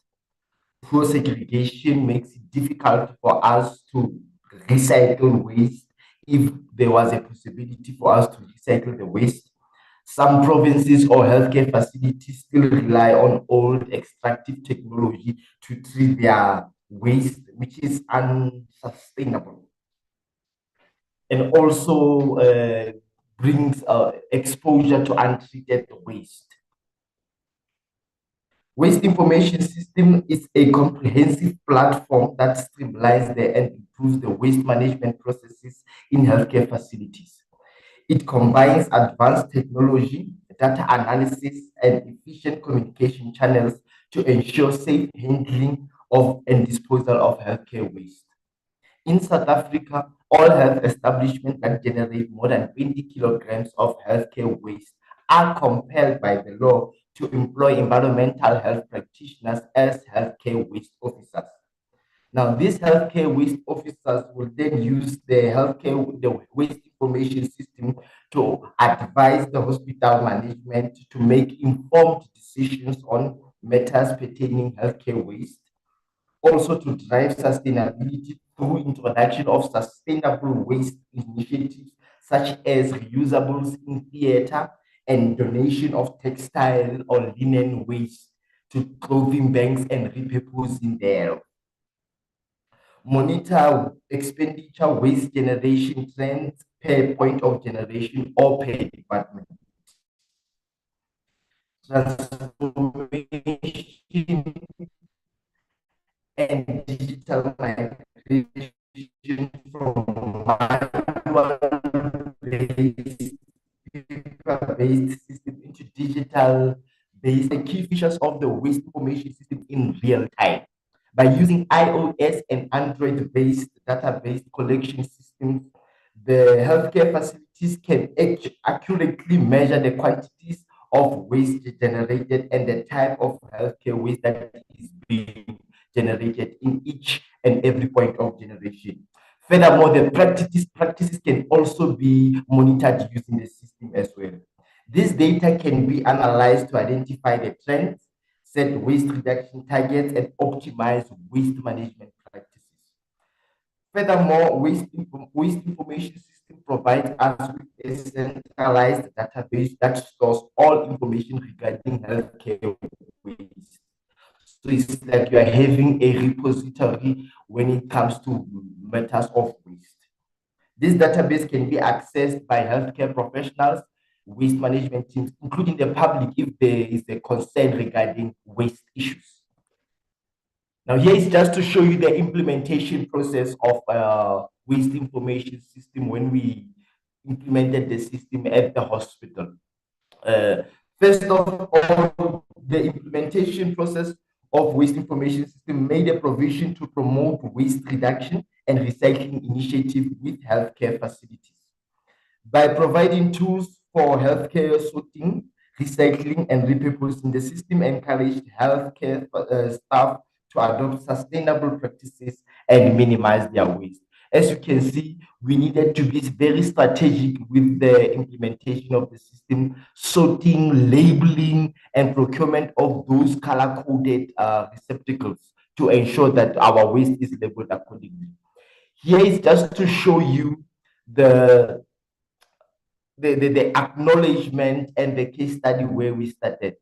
It started as an Microsoft Excel based system up to a level where it is now. And we also received some recognition from our own National Department of Health and the Center for Public Sector and Innovation, whereby now they are starting to recognize the system as something that can be replicated with other facilities as well to promote sustainable healthcare waste management practices.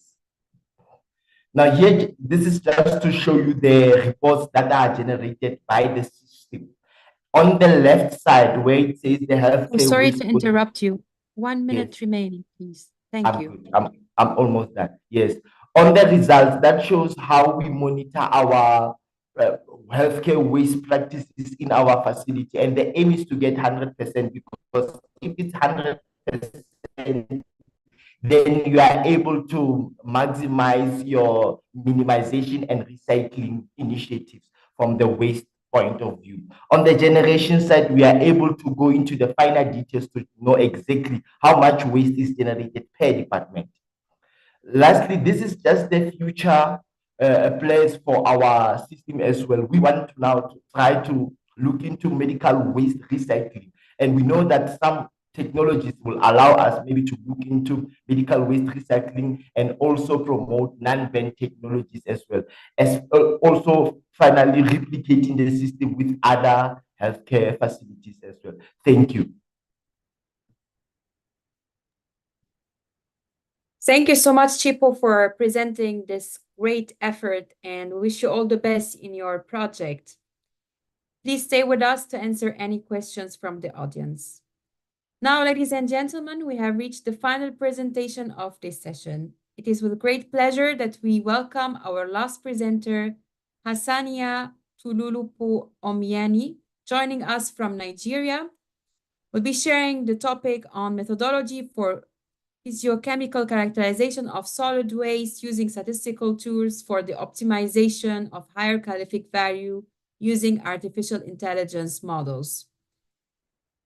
Our speaker is from the Institut International d'Ingénierie de l'Eau et de l'Environnement. Please, the floor is yours.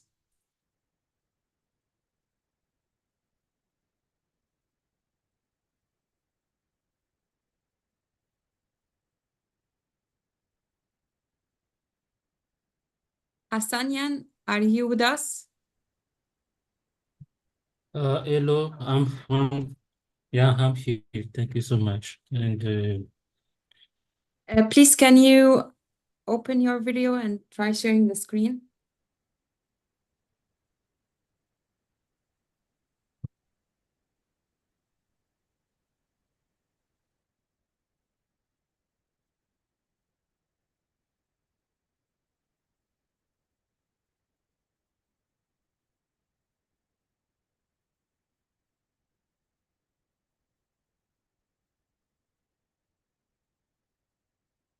Looks like we're facing some issues.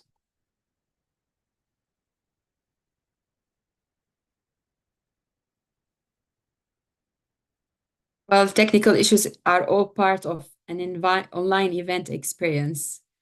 Can you please chat with us if you have any issue?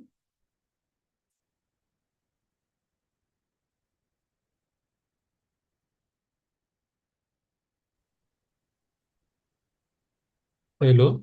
Okay, now we can see you. Yes. Please share your screen. Okay.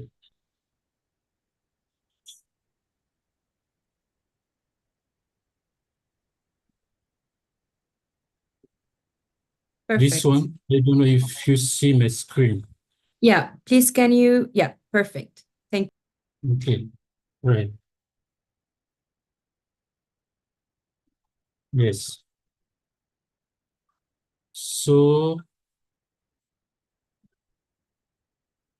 hello. Yes, please, you can start. We can hear you and see the screen. Okay, thank you so much. Firstly, we want to express our gratitude for choosing our work among the candidates on this event, ISWA YPG, online conference 2024. We are excited to present our work titled The Methodology for Physico-Chemical Characterization of Solid waste using statistical tools for the optimization and la calorific value artificial intelligence model, which I, Asinian Arutsu, will be presenting.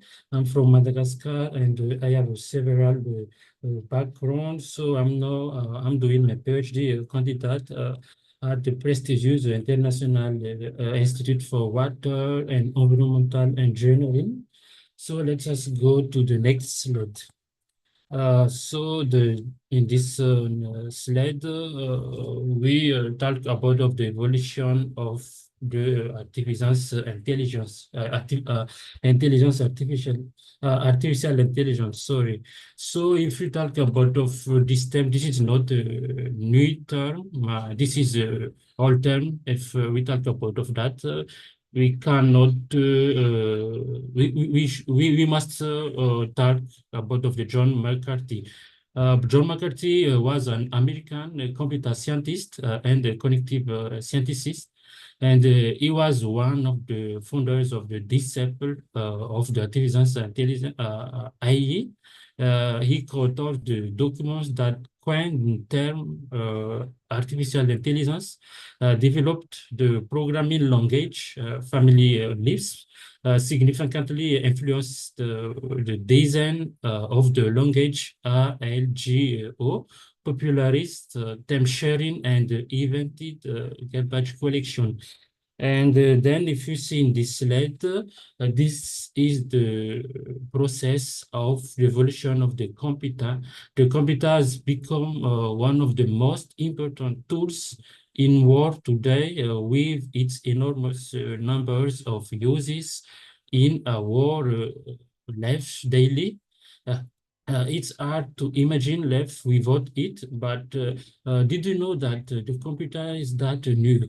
Computer have revolutionized society in countless ways, from making our lives easier and more productive to making the communication easier and more efficient. So the first generation in the computer called Ibacus. Ibacus was used as an advanced version in computing, and Ibacus is a tool used for performing arithmetic operations and also for converting numbers from one base to the another. And the next generation was called Hugh Electronic. This is an advanced version of the Abacus used in the first term in China. However, it was until 1971 when we had our first personal computer. And just after 1 decade, more come up with the kind of the computer that can store first for later electrical code in computer. And then if you talk about of the AI, there are three steps. The first step is artificial neural intelligence. This is like weak AI. The artificial general intelligence, like IBM, self-driving car, or like that.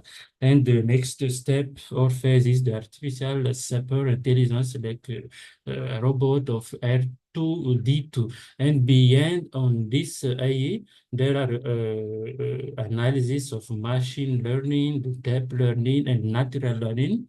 So that is why our work to resolve the problem of the electricity demand or the energy electricity using the artificial intelligence model. We take the context of the Ouagadougou, Burkina Faso, as Africa's population grows, so does its demand for electricity. And in 2021, 567 million people in sub-Saharan Africa will not have access in electricity, especially in Ouagadougou, Burkina Faso. And this is the most general problem in this country. And the one solution is to converting the municipal waste to the energy for the several work that as realized by the different authors. Like in China, there are work to the energy production through the HHV determination and using a linear regression model and the artificial neural network. In Canada, also the mechanical, biological sorting, methanization, and composting plant, and the LHV and HHV production model using a regression analysis with the help of own energies for biodiesel in Turkey. And then this is an innovation using AI waste-to-energy in Ouagadougou, Burkina Faso. The objective is the physico-chemical characterization of solid waste using statistical tools for the optimization AILA calorific value artificial intelligence model. And this is the objective, general objective and the specific objective on this work. And then there are 4 specific objectives. The one objective is to determine the energy content. Analysis was carried through the calorific value in order to optimize the source of energy in electricity process. The specific objective is to determine the chemical composition of typical waste. They create the model through the several variables during the field of experimental study and determine the deposit and the physical composition of waste in Ouagadougou in order to obtain the quantity of fixed carbon, the moisture, the ash content, the volatility of material, quantity of the each step of the waste composition, and the lower and calorific value. And then they create a model linear regression and the RNN optimization model, and the finalities to the decision support tools for the stakeholder. And this is the methodology on this work. The one phases, the experimental analysis, field studies, secondary data, and we got the data, and the data need to analysis and to treatment in order to create the INN model optimization by using the FOR model, LBF, SVM, MLP, and ANFAS, and to create a linear regression, linear regression model. And we use the performance matrix in order to choose the best model. And this is the last phases in our work. And this is the expect result for our work to create a FEV model linear, and to choose with them which is the best model on that. And consequently, the ANS optimization model created improved the error by performing an optimal data transformation that determined the between data point, the basis of predefining classes, and thus the analysis identify optimal waste, the mixture of obtaining electrical energy in optimizing analysis based on NN model.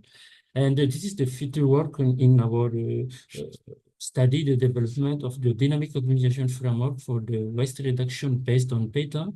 Secondly, they create a scientific tools Python HP Topsys to analyze the benefit of waste recovery activities in Ouagadougou, and the economic cost benefits analysis in waste and environmental cost benefits analysis of waste by validation in interface. And the conclusion, we can say in this study, the 5 steps of linear regression were used to predict the HHV, and 4 types of machine learning method were used to decrease the error and decrease the result of the HHV types optimization model. And secondly, we can say that the result on this study indicate that to solve the problem of electricity production in Ouagadougou, it is necessary to properly manage and transform the waste because the waste in this in the Ouagadougou is enough, and it is a potential to transform that waste into electricity and to use the new methodology. And the application of the result on this study using the machine learning model indicate the tools for decision making for stakeholders. And the last part is the future study. This is an important study that we should create a tool as intelligence artificial materials to detect the chemical composition without using all materials in the laboratory. So thank you for your attention. If you have a question, if you have a remark, I'm here to respond. Thank you so much. Merci pour votre présentation. Now we conclude the first session of the conference. Thank you to all the speakers for participating in the conference with us. The presentation in session 1 have been excellent, making it challenging for us to select the best presenter. Thank you for your outstanding contribution.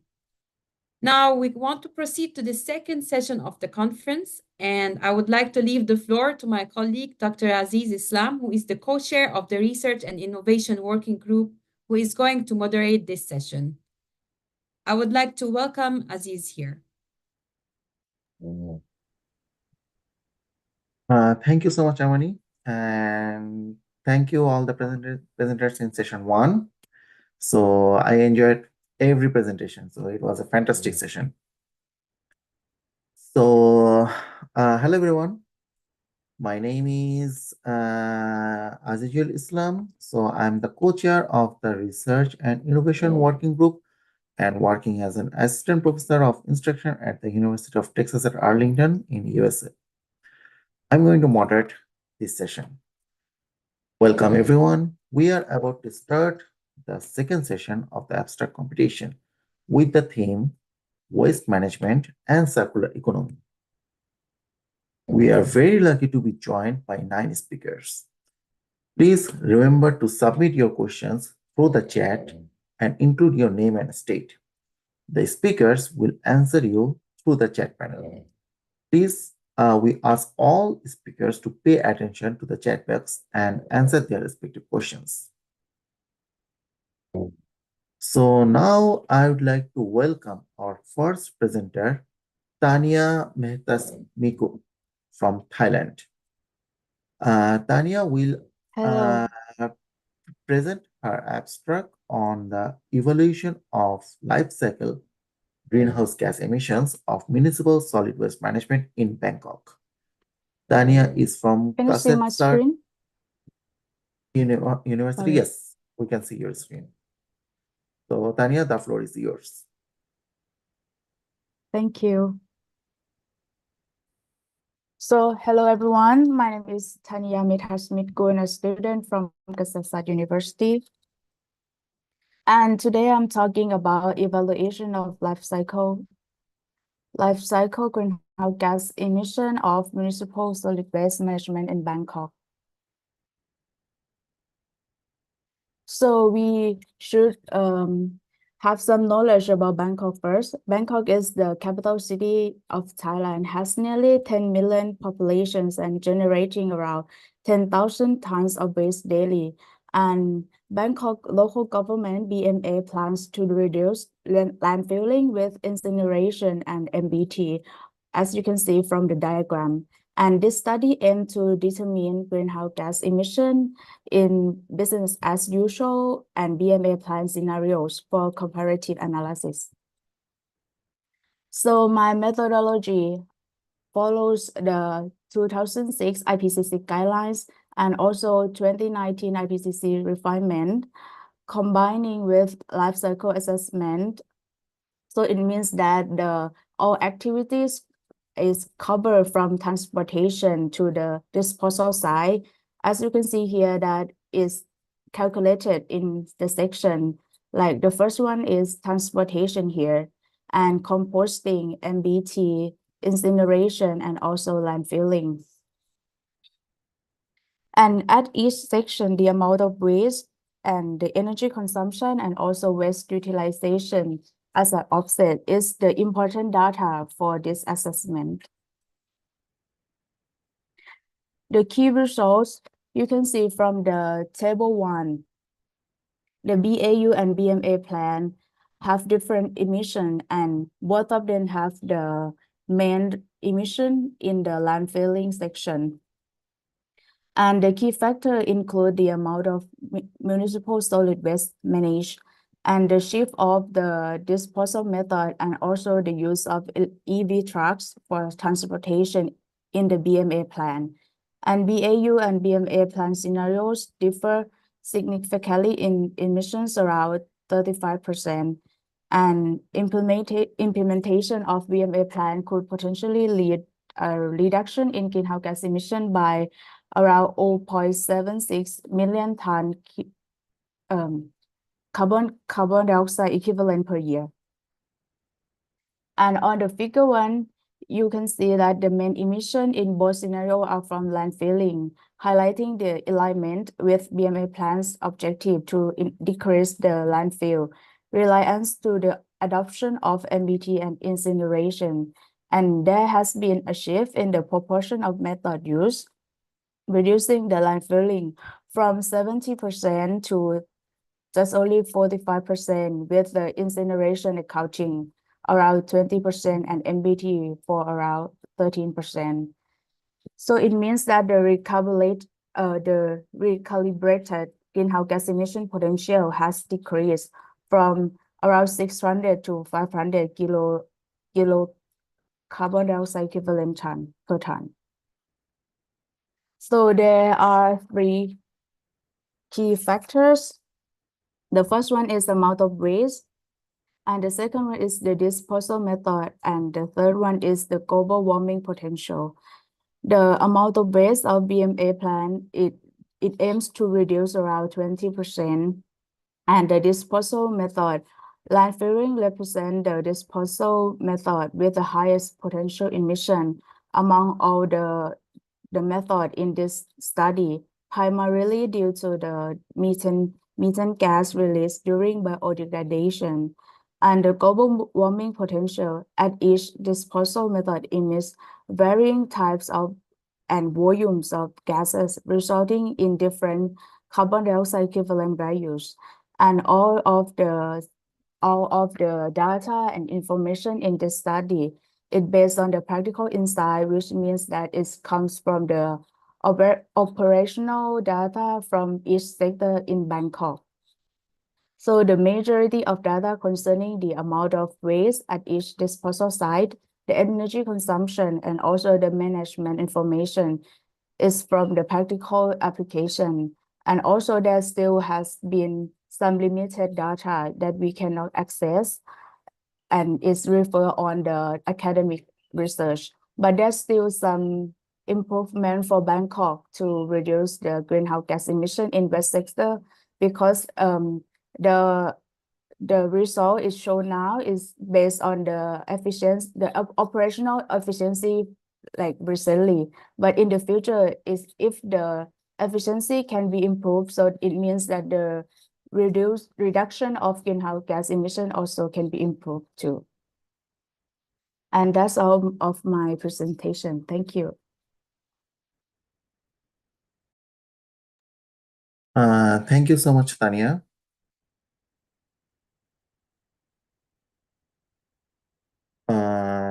Now we will be hearing from our second presenter, Devika Chavra from India, whose presentation title is Digital Transformation in Textile Waste Management, a Path to Circularity. Devika is working at a management consultancy firm, IPE Global, in the Urban Infrastructure and Tourism Department. Devika, the floor is yours.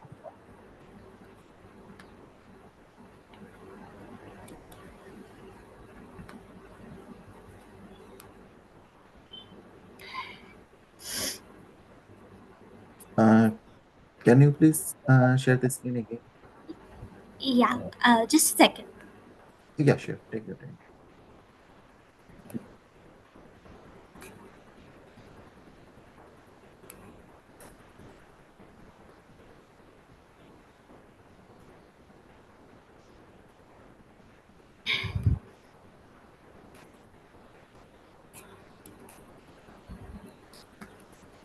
Just a second. I think I'm having a little bit of a technical glitch.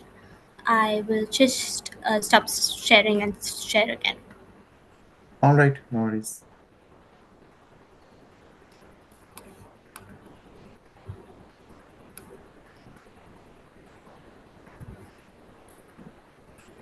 I hope my screen is visible. Yes. And so is my audio video. Right. Yeah, we can hear you perfectly. Okay. I hope my video is visible as well. No, I cannot see you. Okay, just excuse me for a second. I'm so sorry. No worries. Yeah, I think it should be visible now.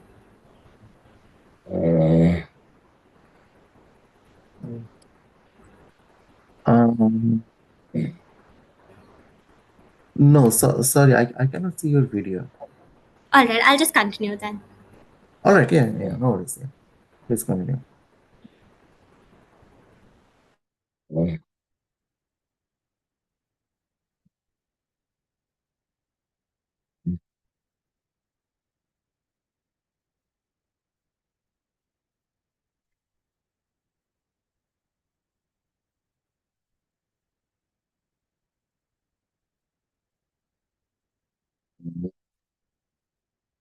Probably we are facing some technical difficulties from Devika's side.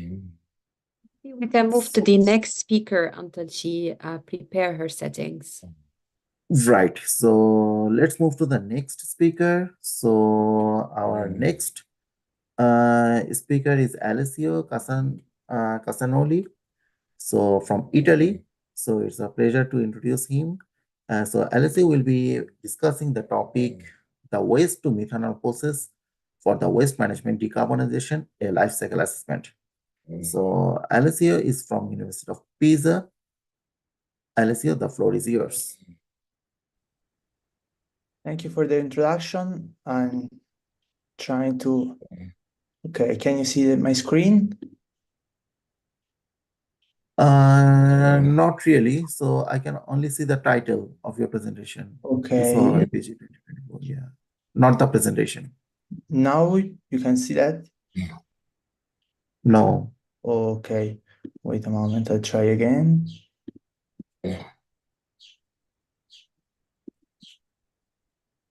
Now?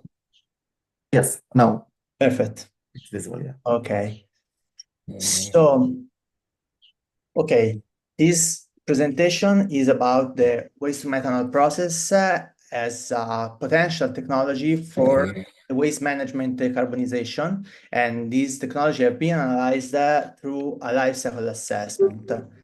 So, actually, in Italy, specifically in Tuscany, the waste management sector produce over than 3 billion tons of waste, and about 300,000 of that are produced in the Alia multi-utility area, so in the north of the Tuscany, and could be directed in the waste-to-energy plant. But actually, 2/3 of these are landfilled. This due to the fact that politicians and citizens generally oppose the traditional waste-to-energy plan. So a potential solution has been identified in waste-to-methanol plant as a technology, as an innovative technology alternative to the traditional waste-to-energy, because it has lower emission in atmosphere, is an enabler for circularity for the production of chemicals instead of energy, and it's potentially sustainable from an environmental perspective. So we analyzed through the life cycle assessment 4 different scenarios. The first one is the actual scenario, so how actually waste are managed. The second one is the waste-to-energy scenario with traditional waste-to-energy with production of thermal energy and electric energy, and 2 different configuration of waste-to-methanol. The first one is with production of internal hydrogen through an internal water gas shift reaction, and the second one with the production of hydrogen through electrolysis with photovoltaic energy source. Waste-to-methanol is built into consists in two different sections. The first one, a gasifier, where waste are gasified and produce syngas, and the second one where syngas is purified and reformed for the production of methanol. The functional unit of this study is the 300,000 of feedstock for these processes, and in this table you can see the composition of the functional unit. So the results gave us, based on the here you can see the main byproducts for the three different technologies. So waste-to-energy produce principally heat and electric power, waste-to-methanol, methane, and methanol. For the waste-to-methanol green hydrogen scenario, an higher production of methanol due to the complete conversion of CO and CO2 in methanol. Looking at the cumulative impacts obtained through the sum of normalize the impact with a weighting factor of 1, we can see that the zero scenario is the most has a highest cumulative impact, while waste to energy and waste to methanol with green hydrogen has comparable total impact. Instead of waste to methanol has the lower impact. So looking at different type of looking in depth in this impact, we can see for global impacts. So we are governed by global warming potential and fossil resource scarcity. Global warming is always positive for all the scenarios, but it's lower for the waste to methanol and the waste to methanol green hydrogen, and it's highly dependent on direct emission for the waste to energy, while for the other two, the waste to methanol is related to energy consumption and the byproduct compensation. So it's related more to the supply chain. And the fossil resource scarcity is highly related to the byproduct compensation, energy for waste to energy, and methanol, methane, another byproduct for the waste to methanol. And we can see that also pretreatments do not influence environmental performance of this type of technology. Looking at the regional impacts, we can see that there is an high water consumption and freshwater eutrophication for both the waste methanol scenarios. That is worse for the one with green hydrogen due to the electrolysis with photovoltaic energy. From a toxicological perspective, so considering just the category of impact with for ecotoxicity or human toxicity, we see the results show that waste to energy seems the worst and waste to methanol the best. But for this type of impact is better to use different type of assessment, such as a sanitary risk assessment. We have also performed a sensitivity analysis just to identify different configuration of this plant. For example, waste to methanol allow the CO2 separation and recovery because it's highly pure. It has a high purity, so the separation and recovery of CO2 allow the reduction of global warming impact and mineral resource scarcity. And has a power source for the electrolysis. We tried the biomethane, wind, and also the photovoltaic energy, and we can see that using wind energy is the best source for electrolysis with a strong reduction in global warming and stratospheric ozone depletion. We have also tried to conduct a market analysis to understand the waste to energy availability in Europe, and 30% is actually directed in Italy facility, and the 70% could be directed in Germany. This type of scenario, real scenario, gave us a global warming increase by 29% due to the transport, the lower impact of byproduct generation, and 10% due to the remaining process. Last but not least, we investigate the role of the energy in the two waste to methanol scenarios.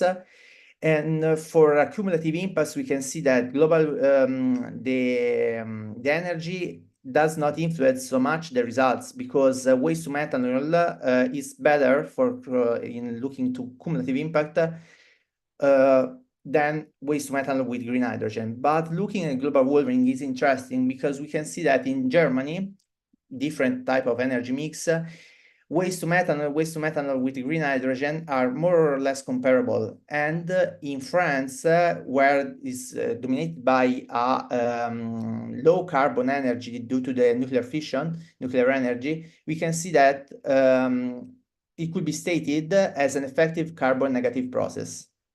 So the green hydrogen implementation in the waste-to-methanol technology allows an higher carbon recycling and a lower impact on global warming, but is highly affected by the energy sources and so by the energy mix that we use. An economy based on coal is not the best for this type of technology. Global warming performance are highly related to the country and the energy mix, especially for waste-to-methanol green hydrogen. The waste-to-energy byproduct will provide lower benefits in a low-carbon economy.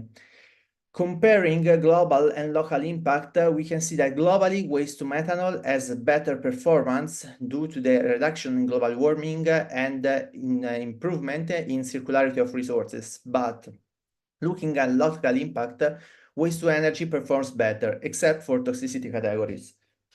Our future developments are the optimization of this waste-to-methanol setup, perform a techno-economic analysis with a life cycle costing and also a social life cycle assessment.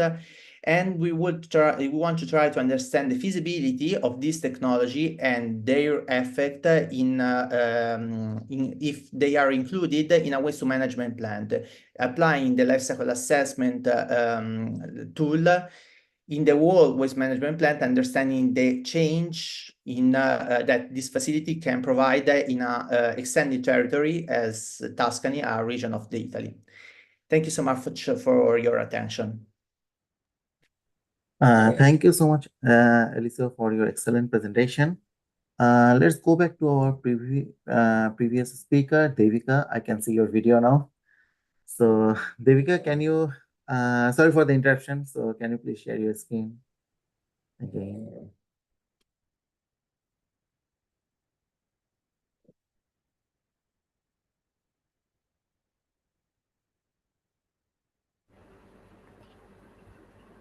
Thank you.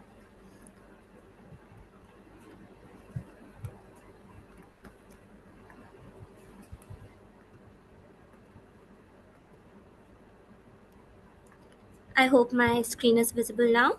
Yes. Great.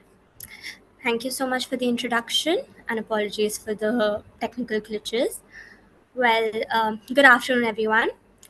From local tailors repurposing fabric scraps into patchwork quilts, local vendors trading old garments for kitchen utensils as barter, traditional practices have promoted a circular economy much before its relevance came to life. However, today, most of us don't consider the origins or end life of our garments. As we stand at the crossroads of innovation and sustainability today, let us explore how digital transformations offer a golden thread to weave a new narrative for textile waste management. So currently, the textile industry contributes approximately 1.2 billion tons of GHG emissions, 4% increase in waste every year, and is projected to use up to 25% of the world's carbon budget by 2050.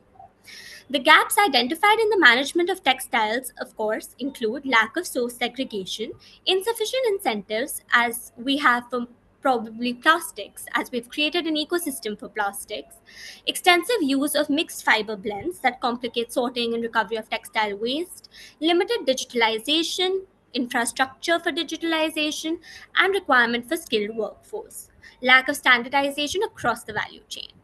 Now, digital transformations have enabled data driven decisions and have improved operational efficiencies and accuracies. And with this particular viewpoint, the objectives of my study include to assess the potential of digital transformations in addressing textile waste management challenges, evaluate the efficiency of specific digital tools, and analyze the implications of these digital tools on the informal sector, while overarchingly explore the potential strategies to leverage these digital tools to formalize the informal. on account of the paucity of time, I'd like to give a broad overview of the methodology adopted. A systematic literature review was conducted for this study, which of course included locating relevant studies, analyzing abstracts, filtering relevant papers, reviewing case studies, and scanning the references and analysis of literature review. So from the context of developing countries, now, being the primary manufacturers of textiles, developing countries in the global south are particularly susceptible to textile waste management challenges. Now, for instance, let us look at a case study of India. In India, textile waste is the second largest contributor to municipal solid waste. It imports waste from countries such as from regions such as EU, UAE, USA, and the importers and aggregators are faced with the challenge to handle approximately 100 metric tons of textile waste per day. Now, this waste is segregated into wearables, which are exported to Africa for secondary markets, and non-wearables, which enter the Indian recycling market. However, approximately 51% of the imported waste in Kenya are which are meant for the secondary market are worthless and in a condition that cannot be used. And to aggregate the problem even further, a lot of the countries do lack the infrastructure to further process these wastes. Now, the study analyzes three digital tools, namely, first of all, the Internet of Things. So, IoT has been explored more from the perspective of waste collection. IoT has shown great scope in terms of real-time monitoring of bins and containers, which has ensured timely collection, reduces overflow, route optimization, automated sorting, direct waste into appropriate recycling streams, predict maintenance needs before breakdown, analyze data to identify trends, and more importantly, the areas of improvement as well. So, a case study that was analyzed included one in Finland. So the study was associated with the issue that due to unpredictable waste generation, the traditional fixed schedule collection seemed to be inefficient. Now, the solution that was applied in the study was a sensor-based system to monitor bin fullness and enable the dynamic collection of these textile waste, utilizing low-cost, reliable sensors which were compatible with the Arduino boards.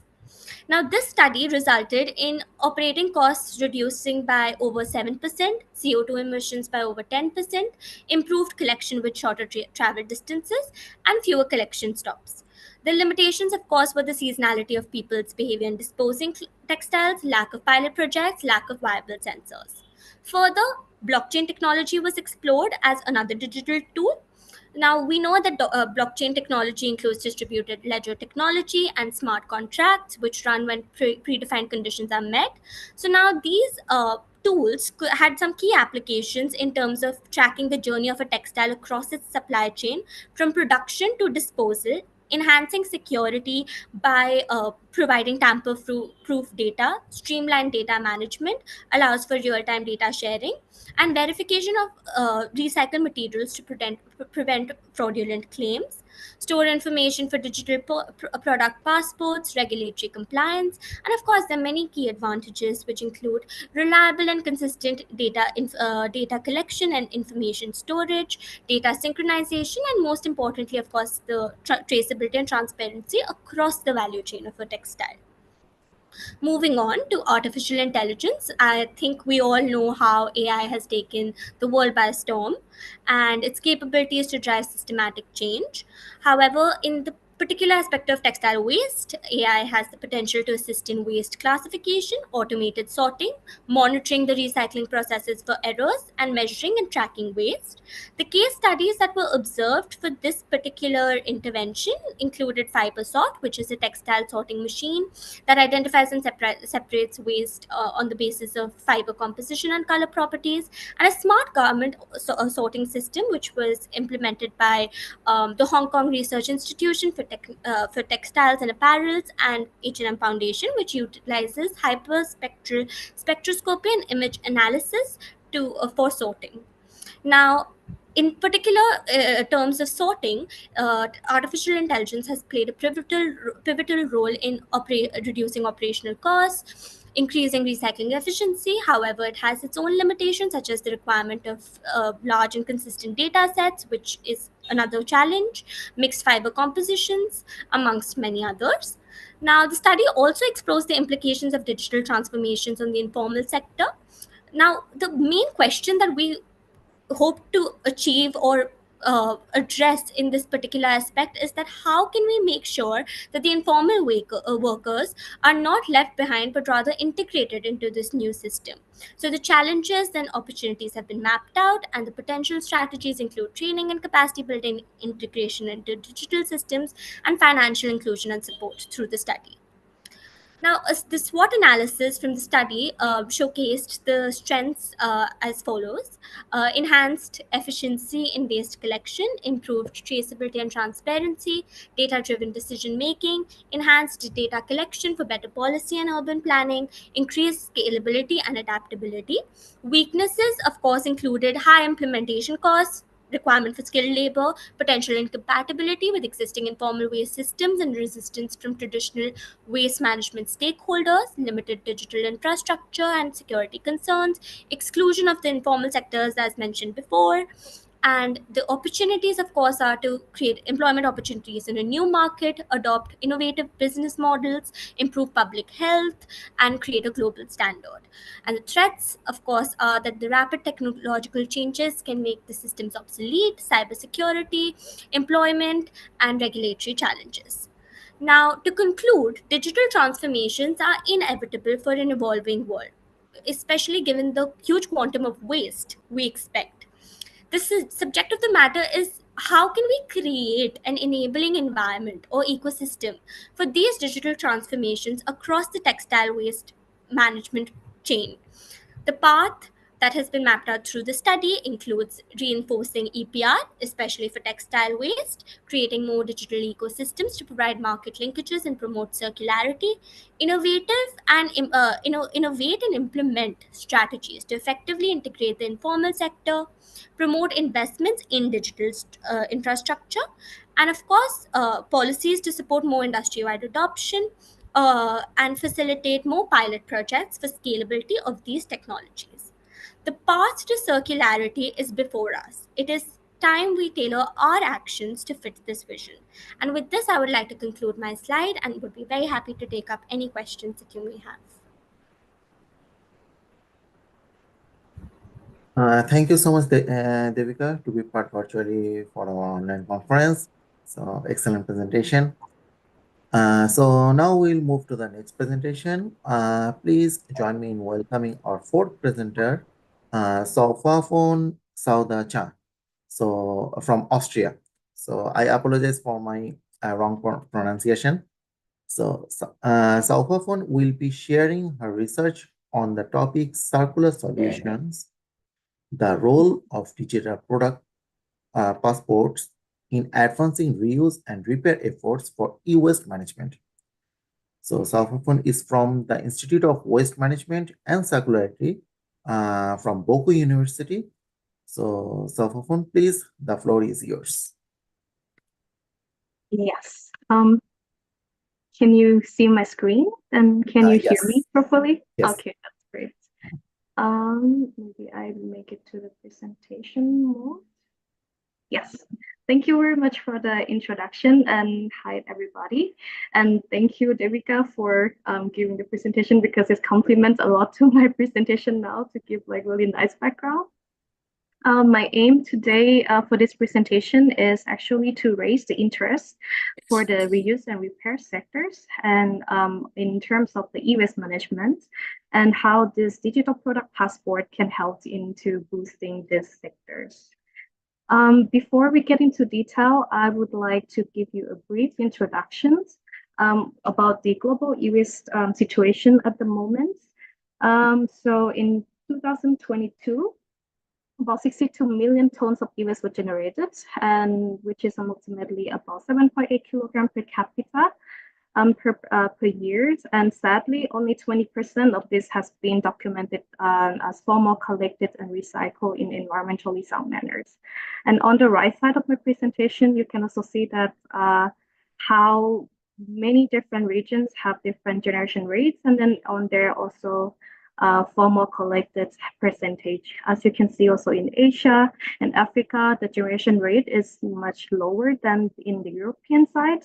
However, the the generation rate and then compared to the collection of the treatments is really, really low, which is mean that the high proportion of this go through informal recycling sectors, which also quite worrisome as electronic waste has really a lot of different hazardous components and which could make also impacts on the environment and also the workers, especially when it comes to informal recycling. So when it comes to reuse and repairs, as we are all in the waste management sectors, I think we have seen across this graphs for many, many times of the circular economy and also like the waste hierarchy, which reuse and repair often mentioned here, also like the most desirable parts of the system. However, a lot of things or also including research is still not mentioned enough, especially when it comes to reuse and repairs. And what are the main obstacles, especially when it comes to electronic waste or devices, is that many things these days is really difficult to repair and spare parts are not available and a lot of things are not in transparent.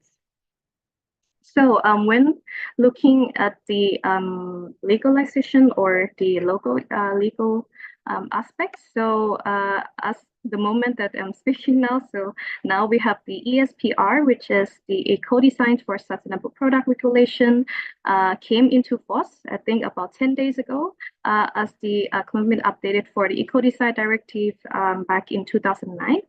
And this with a new focus, which is not only focused on energy features of the different products categories, but also extended to more of the information and then also how this kind of product can be recycled and then what are the end of lives and how of these designs has been including into the system. Also, one of this is the product passport. So what do we actually can expect it from this digital product passport? Well, one side is about the production data, the composition and reuse and recycle, and also like this value in terms of monetaries. Hopefully that it will be also included in terms of environmental value, in terms of CO2 kilograms, emissions that can be transparent for consumers as well for make better decision of the products. And on the other side here, which is more relevant about the return and repair information, is one of the example here of the platforms that they're also trying to integrate this digital product passport into the products and then giving this kind of information into the products and also have this iFixit repairabilities, which is really similar to the French repair index. So telling the customer how easy is it for them to repair the product. And apart from that, this is also have this PCO certified, which is the sustainability certification for the IT product. Well, it sounds all nice and really shine, but how is it difficult to implement this kind of thing as to bring this into reality? While all of this are still not mandatory and it's only had been used for only initiative for many different manufacturers. And as we can see here, like there are a big consortium, a numbers of stakeholders that who has to be involved in terms of implement this, and not only for governments, economics, or social side, but also like as customer as well. And then especially when it comes to repairs and reuse, so has to really well connected to the producer side and then also different repairs, not only for local, but also regional and then global when it comes to the product distribution. Well, with how can this actually help in terms of the reuse and repair sector? So there's the main of the issue for this activities is that it's really difficult for the repair sectors to access to good qualities of devices. So and how to stop the e-waste going to the waste to bring it out and then trying to repair it and then make it a new product again. So when this information is available, it's easier to connect different stakeholders to have a better route of the information and how these devices can be from customers, and then they can buy easily as well to access to the repair instruction, and then how to connecting or collecting as well of what kind of spare parts and where can they actually get it. And another things that can help to improve this also is the the quality control, and then start standardized requirements for repair and refurbishment. One of the key issues that the guarantee and warranties are one of the concerning parts when it comes to repair and reuse sectors. And to connect this for further aspects, then a lot of effort need to be increased among the different stakeholders, and also to improve the efficiency of the repair process, and to actually find as well the case studies for different repair and reuse, not only for different equipment, but then to actually trying to quantify the environmental benefits of the reuse and repair sectors. So among of this, it's also expected that it helps to reduce the cost of the quality controls, and then also for the repair costs. And another important aspect is also increase the transparency and trust among the customers, and then also different stakeholders into this aspect for the reuse and repair. So yes, currently we're also working on the reuse and repair of electronic waste in the Central Europe, and we are also looking for cases. So if anyone has different cases interesting in the topic, so please feel free to contact me, and looking forward to further discussion about this. Thank you. Thank you so much, Safwan, for your informative presentation. A reminder to the audience to keep submitting your questions to the chat box so that the speakers can answer to your questions. So our fifth presentation will be done by Gift Chavanda from Malawi. So the presentation title is Assessing Biowaste Suitability for Black Soldier Fly Larva Treatment in Ekwandeni, Malawi. So Gift is from Moses University. Gift, the floor is yours.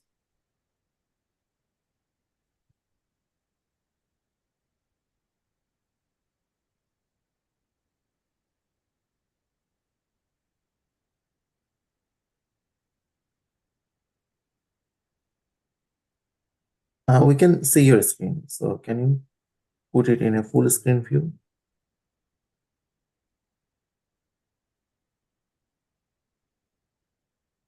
Hello, everyone. Am I audible enough? Yes. All right. Thank you for the nice introduction. Yeah. So today I'll be talking about assessing biowaste suitability for black soldier fly larvae treatment in Ekwandeni, that's Malawi. So Ekwandeni is a local community of where I'm coming from. Yeah, so just to begin with, that the economy of Malawi greatly depends on agriculture. And research has shown that agriculture can contribute up to 30% of Malawi's gross domestic product. Unfortunately, the agriculture sector in Malawi performs below its capacity, where some of the key issues include poor soils, high cost of farming inputs, and that includes animal feed. And Malawi also faces adverse weather conditions, and most importantly, limited use of modern agriculture technologies. Well, with these key issues, we must look for sustainable solutions to sustain the livelihoods of our growing population. And some of the sustainable solutions that we can look at includes the adoption of some circular models, and that includes recovering organic solid waste. Well, in Malawi, solid waste management is a challenge. So I have this picture from the left side. This is the Ikwendeni market, the local market of where I'm coming from, which is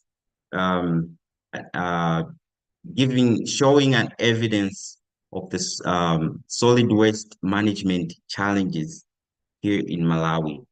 So overall, research has found out that only 20% of the generated waste in Malawi is collected.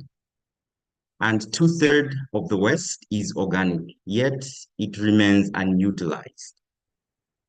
But then we have this emerging technology, black soldier fly bio-waste treatment.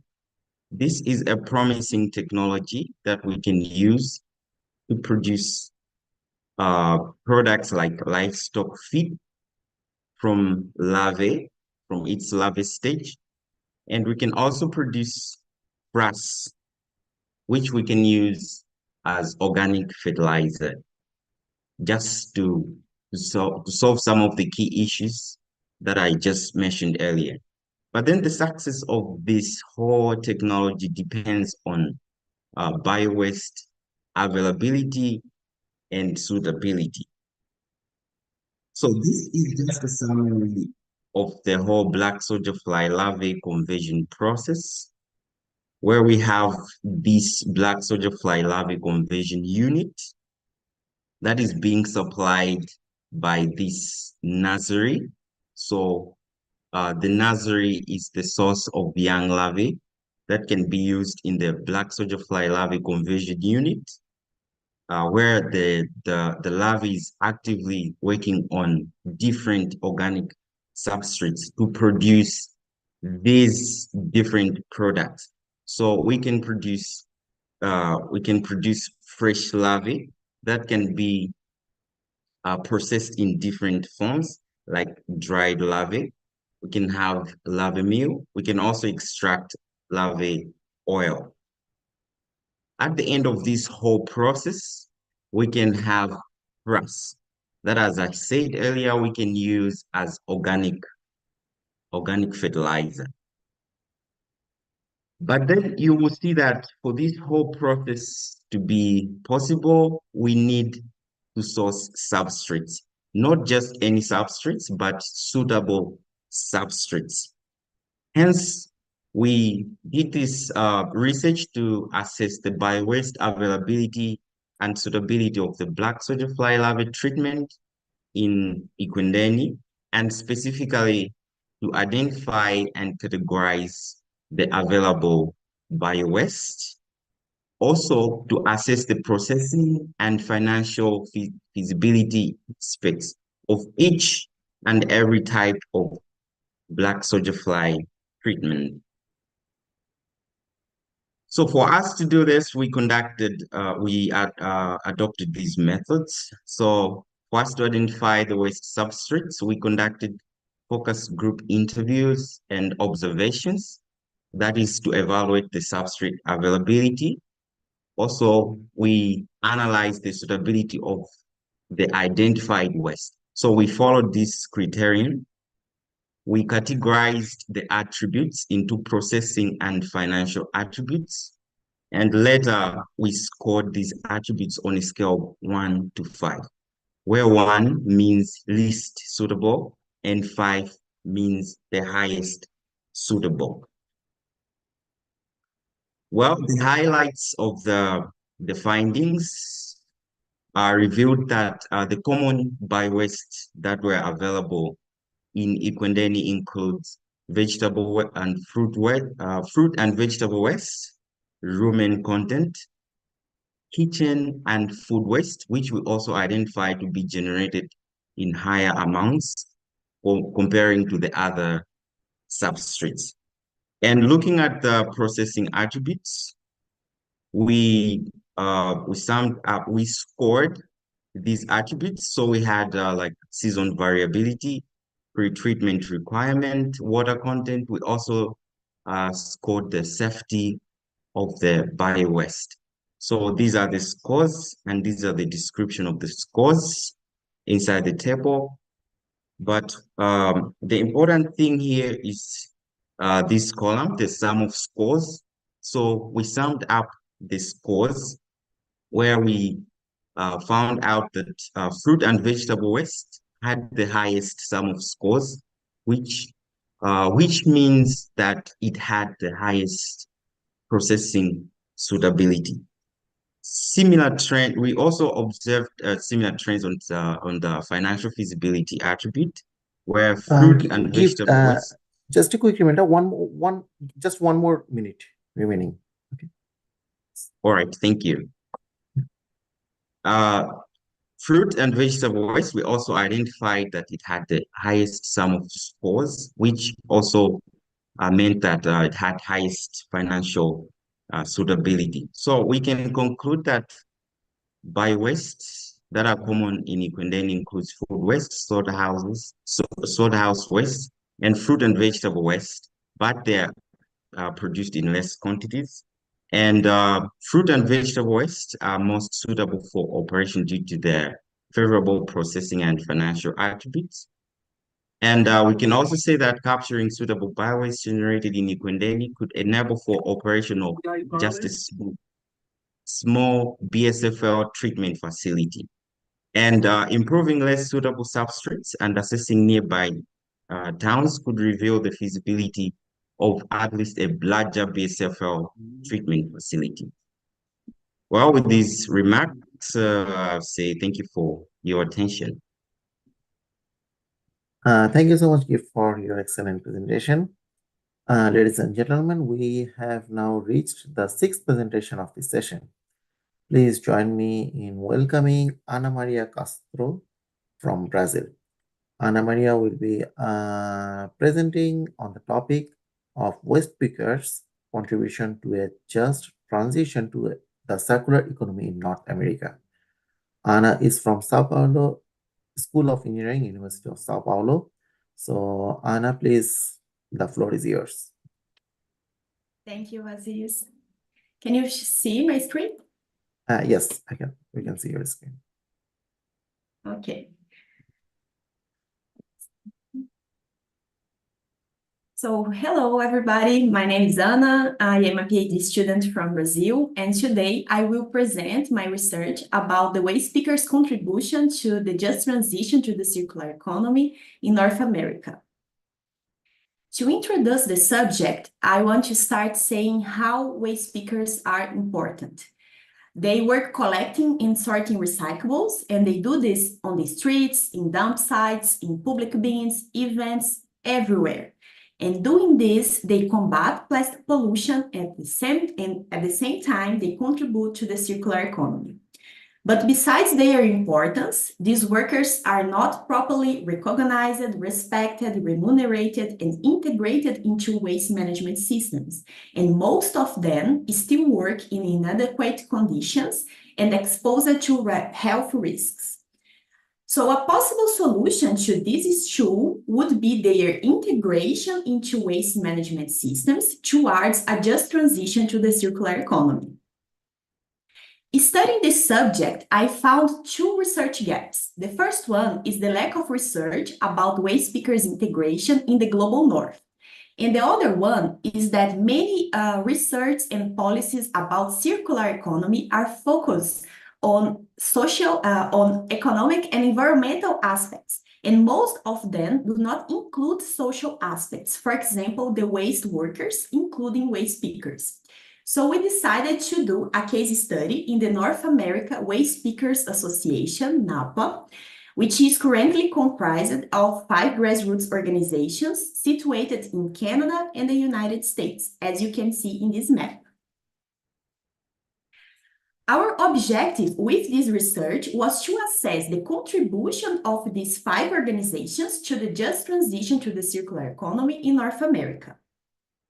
Our research is classified as qualitative and exploratory, and we did interviews, field visits, as you can see in these photos, and analysis of secondary documents. So our case study included the 5 NALPA members, the Binners Project in Vancouver, the Diverters Foundation in Victoria, Les Valoristas in Montreal, Groundscore in Portland, and Shuriken in New York. As you can see in this figure, the timeline, in this figure you can see the timeline of the creation of these 5 grassroots organizations. And the first one was the nonprofit Shuriken. Then we have the cooperative Les Valoristas, the NGO Binners Project, the association Groundscore, and the last one was the Diverters Foundation, which is a not-for-profit society, and it was created during the pandemic.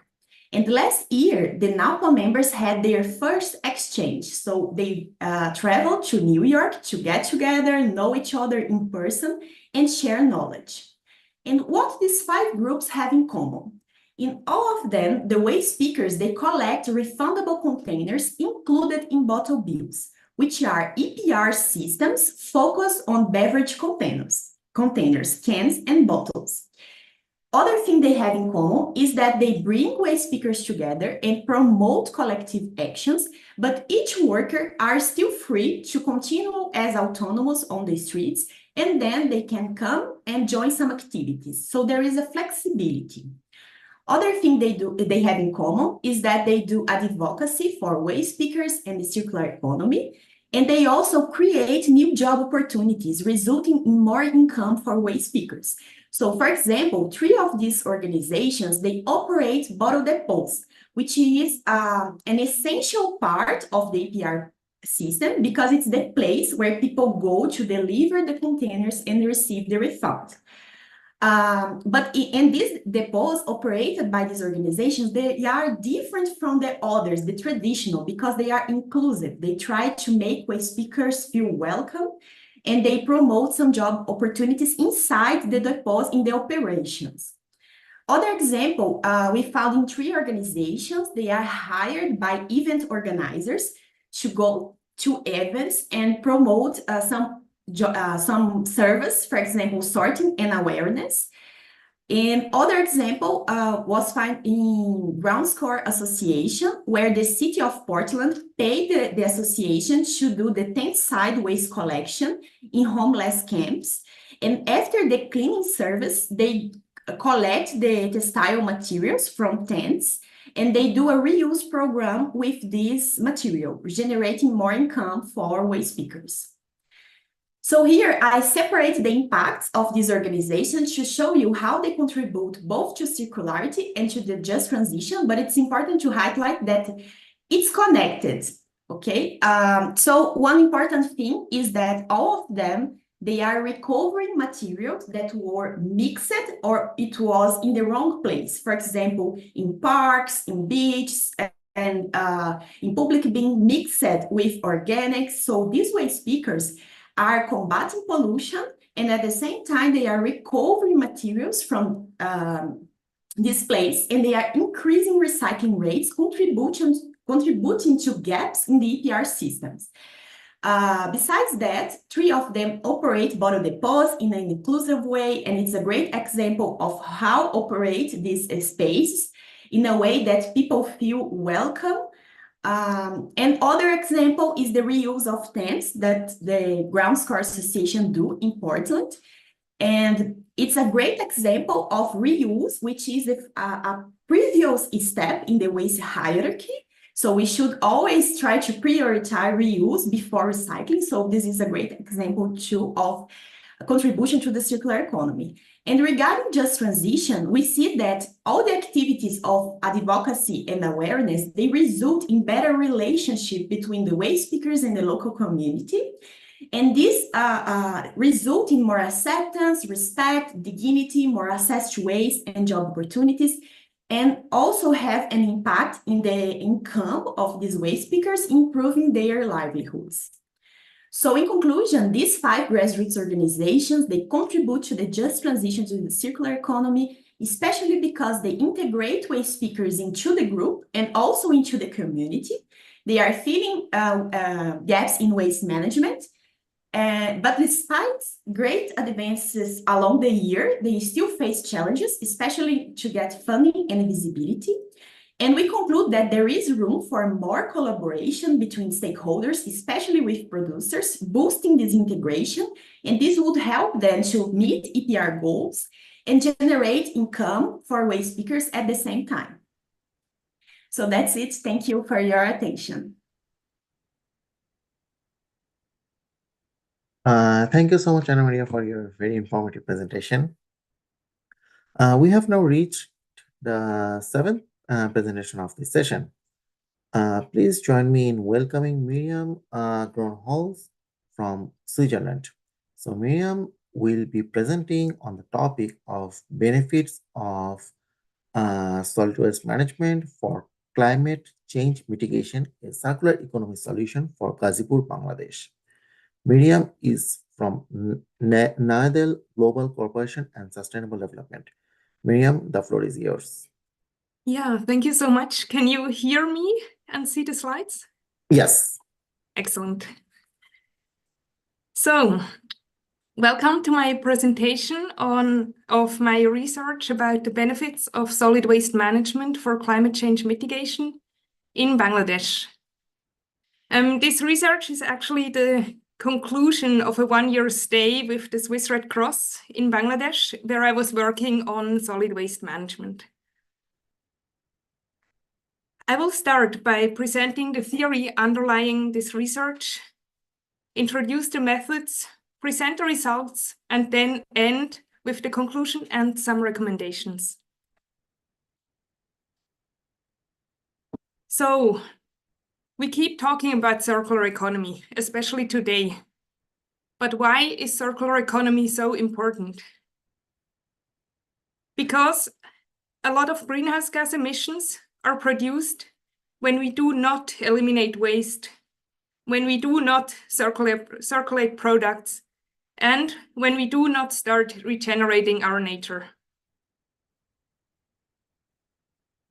So in this graphic, you can see that throughout the entire waste flow, emissions are produced. For example, we have CO2 and nitrous oxide that are emitted while composting and incinerating waste.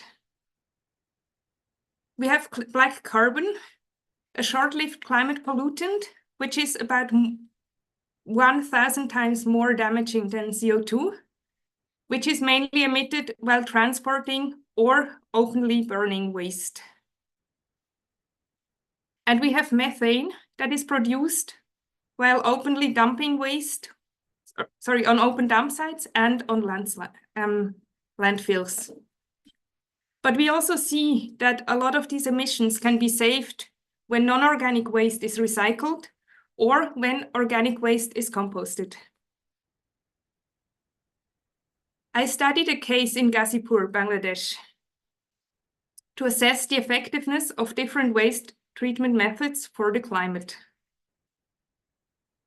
In 2016, the Bangladesh Red Crescent Society and the Swiss Red Cross, together with the Ghazipur City Corporation, established a solid waste management system in Ward 49 in Ghazipur, an informal settlement with around 8,500 households. So here we have Ghazipur, here in Bangladesh, and the Ghazipur city is divided into 57 wards. The Red Cross worked in one of them, Ward 49. So I compared 4 different scenarios. What you can see, the arrows, green is always the organic waste, red the non-organic waste, non-organic recyclable waste, and black the residual waste. So in scenario 1, the business as usual, that's what we usually have in Bangladesh. So organic waste and residual waste are openly dumped or burned, or they are collected and brought to a secondary transfer station and are later dumped. the market for non-organic recyclables is well established. So these recyclables in red are collected and sold on the way to the dump site or then directly from the dump site. Scenario 2 is the one that was established by the Red Cross and the City Corporation in Ward 49 in Ghazipur. What you see is that all the waste is collected and brought to a material recovery facility. The recyclables are formally sold, and the organic waste is composted and sold back to the community. Only the residual waste in black is transported to the dump site. So the two next scenarios, scenario 3 and 4, consider that the residual waste is incinerated instead of dumped. Apart from that, it is comparable to scenario 2. So in scenario 3,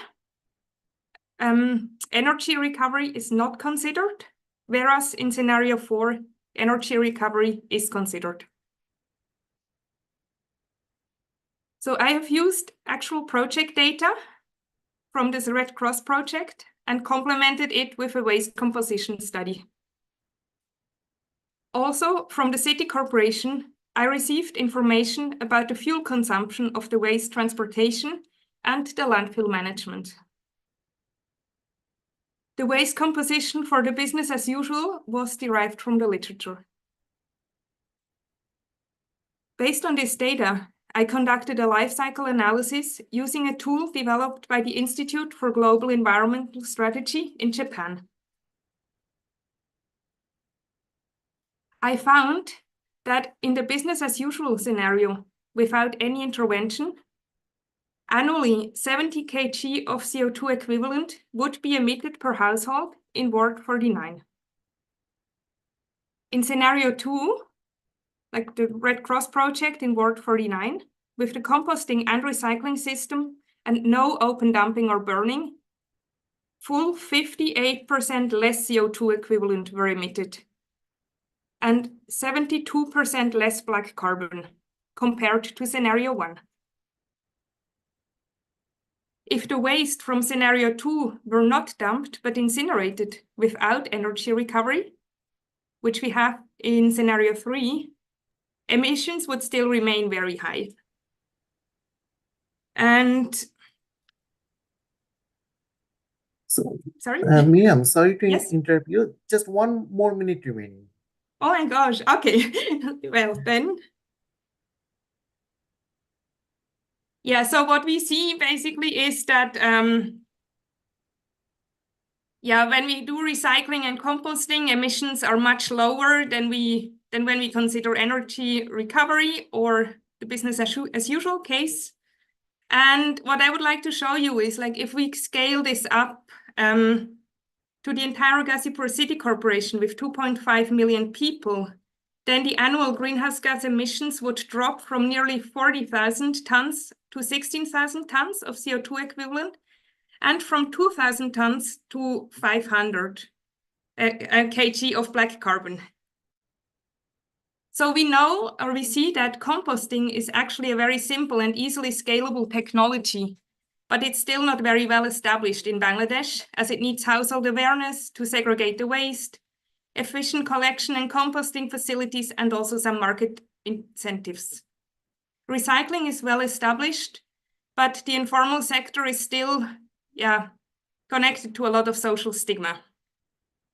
Finally, when we incinerate,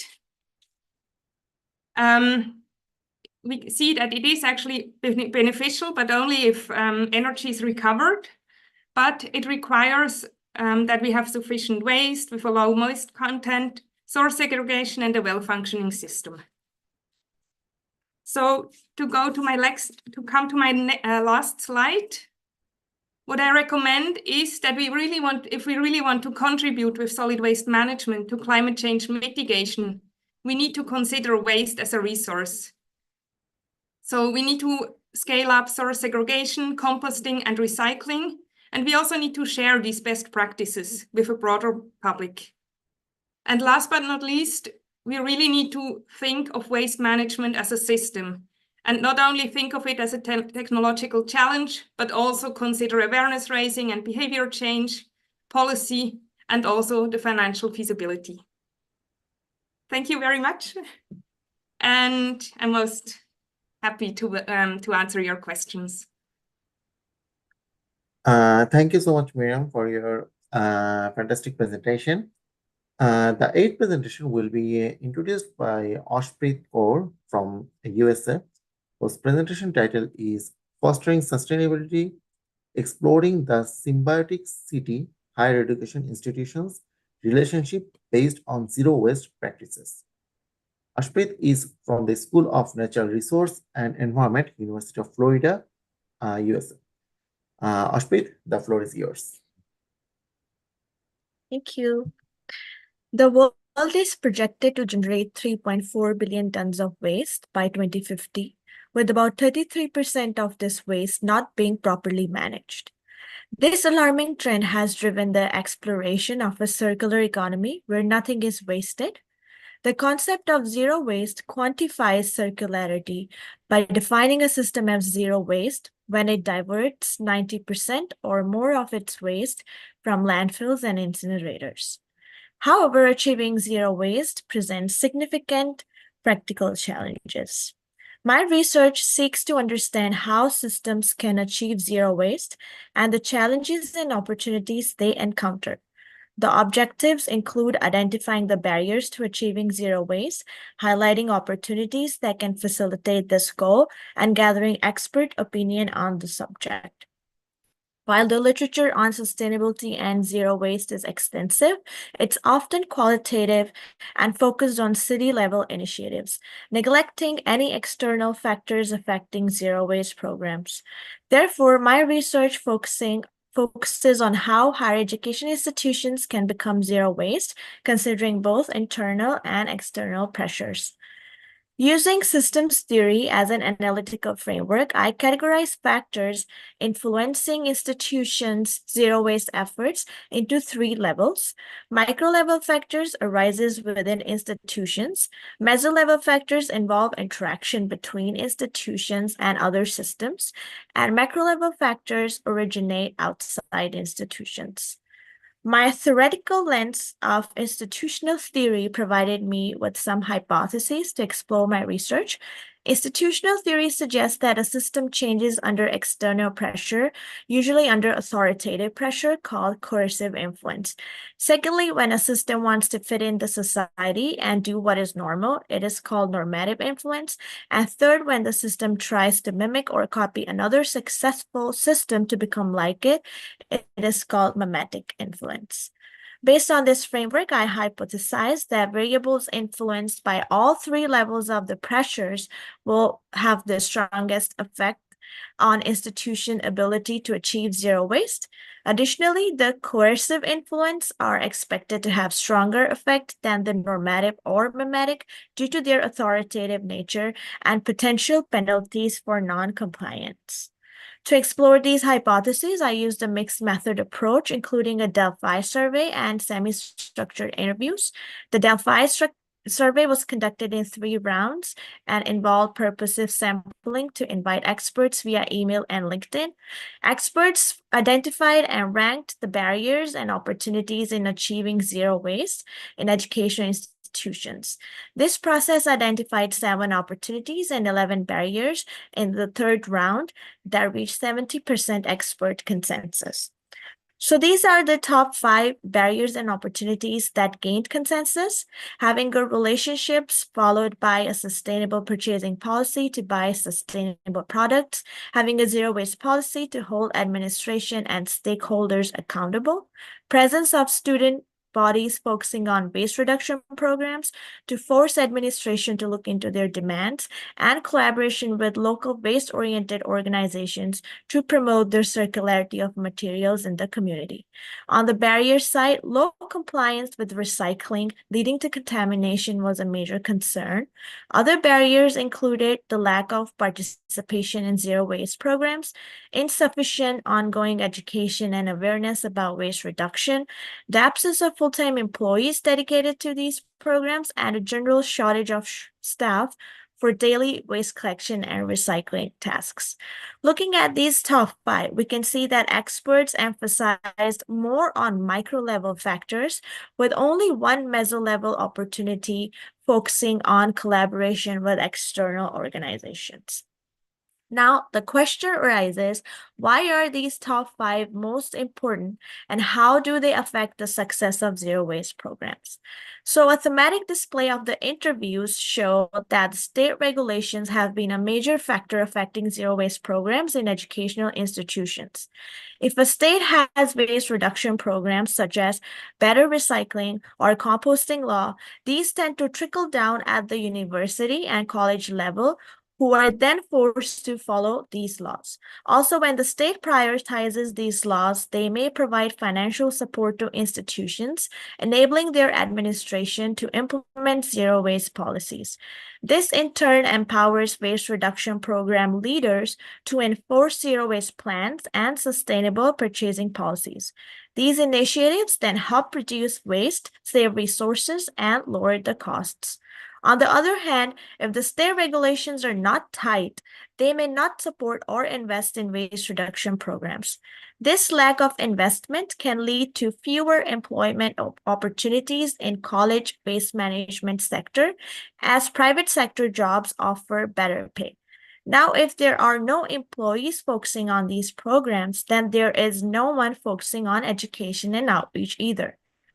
And if there is no education, campus members won't know how to reduce waste, leading to their lower engagement and low compliance, and hence poor waste management. So the key takeaways is that while experts emphasize micro-level factors, these are heavily influenced by external state-level policies. Coercive influence, particularly state regulations, play a crucial role in the success of zero waste programs in institutions. Additionally, the support of administration on campus is yet another example of coercive influence, showing how a forceful push from administration in a positive direction can help in implementing waste reduction programs. And finally, institutions also try to collaborate with the community by donating or reselling their surplus materials. Sometimes they share common spaces to organize educational events, and sometimes they encourage their students to volunteer with these organizations. So what's next? So this study is especially valuable for researchers conducting quantitative studies in zero waste by providing variables that can affect zero waste outcomes. This study is also important for higher educational institutional professionals who want to improve their zero waste programs, and state and national level governments can use these insights to understand how waste reduction policies at higher levels can impact waste reduction at institutional levels. Thank you. Thank you so much, Ashpreet, for the excellent presentation.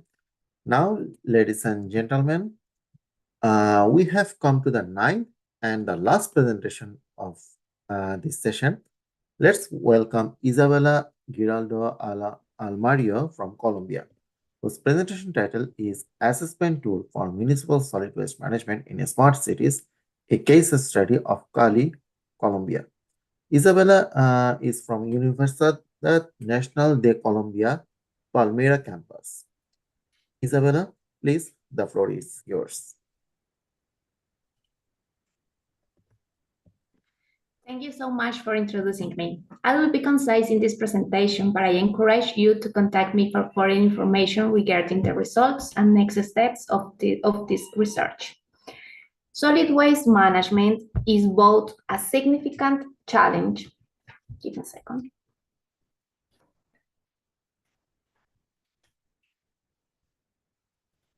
It's a significant challenge and an invaluable opportunity for every country in the world. Solid waste generation and treatment patterns vary in each region of the world. The studies show average data that allow us to have a close version of reality and use this information to develop management strategies. The data you see on the screen allow us to understand that between 50 and 70% of the waste with potential for recovery, it is not recycled in productive processes. To change this situation, several methodologies have been developed to analyze solid waste management. The most successful methodology is Waste-Aware, in which Dr. Costas Bellis was worked. This methodology consists of 12 indicators representing physical factors and governance aspects. 4 indicators are quantitative and 8 are qualitative. The qualitative indicators are calculated based on 6 or 7 criteria.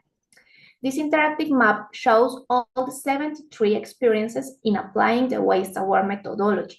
The continents that have the greatest challenges in waste management are the ones that have used this methodology the most. To apply this set of indicators, the Chinese government has adapted them in terms of criteria and scales to ensure that they represent the laws of the country. The Waste-Aware methodology was adapted to the Colombian regulatory framework so that the tool could be used directly by the government.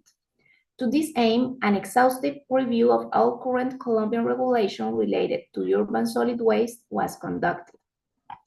This adapted methodology was applied in a case study of a major Colombian city, and the Result Expert web application was designed as an innovative and technological tool to make the application of the adapted methodology more efficient. The adaptation of the methodology was done at the level of the criteria that make up the indicators, allowing for comparability with other results and the use of the original set of Waste-Aware indicators. The adaptation includes validation that the indicator measures compliance with Colombian regulation. Additional criteria were included, or the scope of some criteria was expanded. A description of each indicator, criteria, and measurement scales was added. A non-applicable option was added for all measurement scales. A relative weight was assigned to each indicator to calculate the overall system performance score. And the indicators can be seen in the results of the case study applied in the city of Cali. This is the most important city in the southwest of Colombia. It shows an exceptional result in the performance of the urban solid waste management system for the year 2019. It obtained an overall score of 91%, positioning it as the best waste management system in Latin America and the Caribbean. The urban solid waste management system of Cali has several strengths, such as high degree of control over the treatment and disposal of waste materials, the presence of formal actors in the collection of waste materials, and the inclusion of users. The identified opportunities for improvement were the rate and quality of recycling. The other indicator shows a range of performance between medium and high. The current version of Result Expert web application is in Spanish because it is aimed at the Colombian public. And the image you see now is the main screen of the web application. The Result Expert web application allows to evaluate, recognize, analyze, follow up, and compare the performance of the urban solid waste system. It has 4 types of users: administrator, mayor type, delegate type, and guest.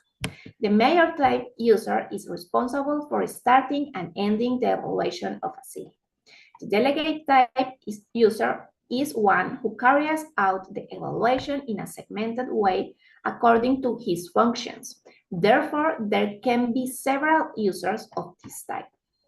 And the guest user is freely accessible to all those who are interested in knowing the results of the studies carried out in Colombia and in other parts of the world.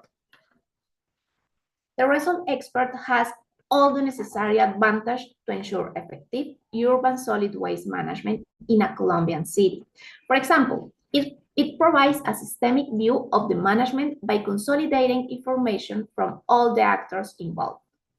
It is also an excellent tool for government decision-making, as it provides the right direction for continuous improvement. In addition, it improves transparency in the supervision of the public sanitation services. In conclusion, Result Expert is a consolidation, evaluation, monitoring, and planning tool for the Colombians' urban solid waste. It increases transparency for users. Cali has a high-performance urban solid waste management system. The main strengths are related to vital indicators. There are opportunities for improvement urban solid waste recycling principle. It is required to improve the quality and quantity of available information related to urban solid waste management in Colombian cities. It is recommended to formulate a national policy for periodic updates of information related to urban solid waste management under the responsibility of each city. It is recommended to promote the use of Result Expert tool in Colombian cities. Although we have already achieved a lot with Result Expert, we still have a long way to go as a spin-off. We are writing another article that will focus 100% of the web application, its operation and potential. Then we will continue to mature the technology until it is ready for the market. We want to implement the use of Result Expert in several Colombian cities. Finally, we hope to adapt the application to scale it to other countries, prioritizing Africa, Latin America, and the Caribbean. Thank you for your attention. Should you have any queries or proposals regarding joint work, I will be delighted to discuss them with you. My contact details can be found on my LinkedIn profile. Thank you so much, Isabella, for your valuable presentation. So we do have some questions for you in the chat box. So it would be great if you can answer to those questions. Thank you very much to everyone who submitted a question and to all of our brilliant speakers. I'm impressed with the high-level contribution. So it's gonna make our evaluation very hard. I would like to remind you that these presentations were part of a competition and we will be selecting the 5 best presenters from this conference. We will be announcing the winners on our website and we will also be publishing all the presenters' abstract in the conference book, which will also be available on the website soon. Please note that the recording will also be shared with you. Now I leave the floor to Julio Raldua Verte, Vice Chair of ISWA YPG, who is going to moderate the special session to highlight on the main activities and the ongoing events of the YPG working groups. Julio, the floor is yours. Thank you, Aziz. First of all, congratulations to all the speakers and presentation. Really impressive projects and research. So really congrats and thank you for taking the time to share with all of us today. I will try to be brief because it's almost 3 hours now, or more than 3 hours of online conference. So my name is Julio. I'm from Spain, but right now based in the Middle East. I'm acting this year as YPG Vice Chair, trying to support Haniye with the overall coordination of the young professional group. And today, I'm going to explain you briefly our working groups in our YPG, and I will try to give you a bit more of context of each of them. Right now we have 6 active working groups. The main aim of these working groups is to replicate the structure of the bigger ISWA and to try to keep all the initiatives and actions we are doing in the young professional group a little bit more organized on a specific items. So right now we're going to do a quick round of introductions for each of these 6 working groups by one of the members of the leaderships of these groups, and to try to give you a bit more of detail and background of what is happening in each of them. So yeah, without further delay, I think we can start with our first working group, which is online discussions. So I don't know if Sita, are you with us and you can give us a bit more details of your working group? Okay, yeah, I'm here. The host need me to allow me to show my video. So if that can be done, otherwise I'm fine with being without a video. Okay, that works. Great. Thank you, Julio. And I think, first of all, congratulations to the Research and Innovation Group for organizing this wonderful online conference, and all the speakers and the participants for the participation. And again, as Julio mentioned, presenting all the wonderful work that you all have been doing. I think I'll be quick on my side. I'll share quickly a brief presentation explaining some of the work we are doing at Online Discussion Group. The idea of these groups are similar to what we are seeing even today. Yeah, okay. Let me know if everybody is able to see my screen. Yes, we can see it. If you can put in full screen. Yeah, there it goes. Yeah. So as Julio mentioned, we have several active groups, and each active group is trying to kind of contribute to in certain capacity to kind of create awareness and perhaps bring young professionals in certain limelight, but also give them the platform to contribute, but also learn from individuals and seniors otherwise. This is a very key core for the online discussion group, ODM for short, which I might be saying in a bit. The main motive for this was, again, to have organized online events, perhaps inviting international and national speakers involved in waste management sphere, broader circular economy sphere, and planning systems. It varies across the experts, but also the stakeholder individuals and the participants therein. The main idea for almost all of our working group is to dismantle knowledge, to create capacities and build trainings of the young professionals across ISWA, not necessarily ISWA YPG participant, but some of them are actually open to the global YPGs as well. And again, the idea is to inspire a new generation of circular economy thinker, the waste management experts, and therein. I myself have been chairing the ODM group for 2 years and more now, and Ashprit Kaur, who has also been one of the presenters in this online conference, has been supporting as a vice chair for this wonderful group. We have been doing quite a lot and quite actively, which is great. But here I'll just give you a glimpse of 2 of our very recent take-ons. One was the Waste Generation and Characterization online course, which was a massive success. We had more than 200 participants participating online. It was 2-day conference, very hands-on, very detailed training, perhaps online, on waste audit.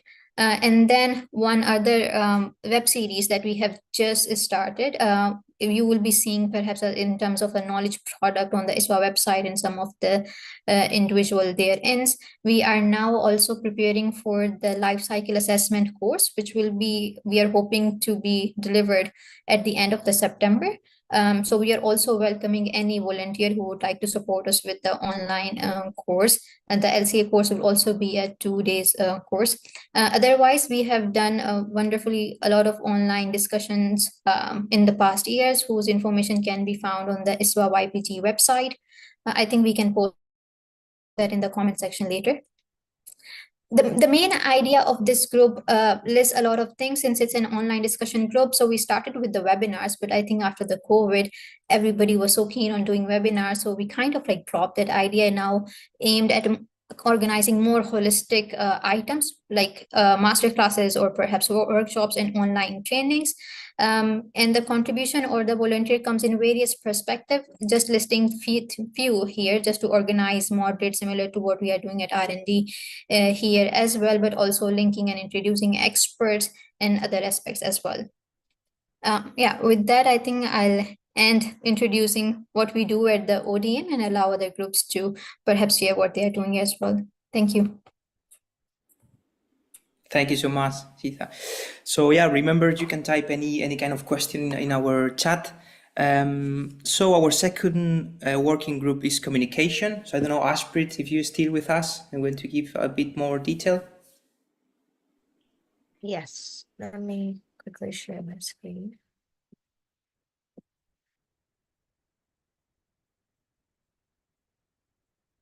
Is my screen visible? Yes, we can see it, yeah. Yeah, perfect. Thank you so much for joining us today. So I have been helping the ODM, but recently I've been helping with communications too. So we are really looking for more people, more youth to join our team so that we can have other people take on some of our roles.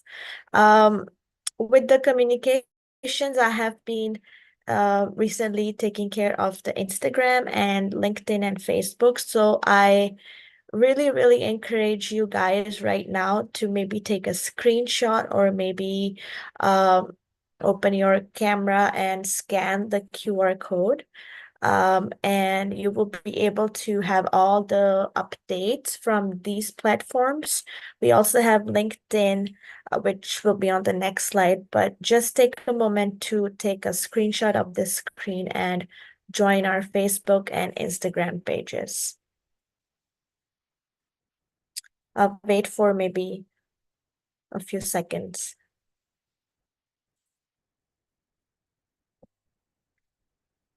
Okay, so this will be our LinkedIn. So we also post on LinkedIn regularly if there is any update.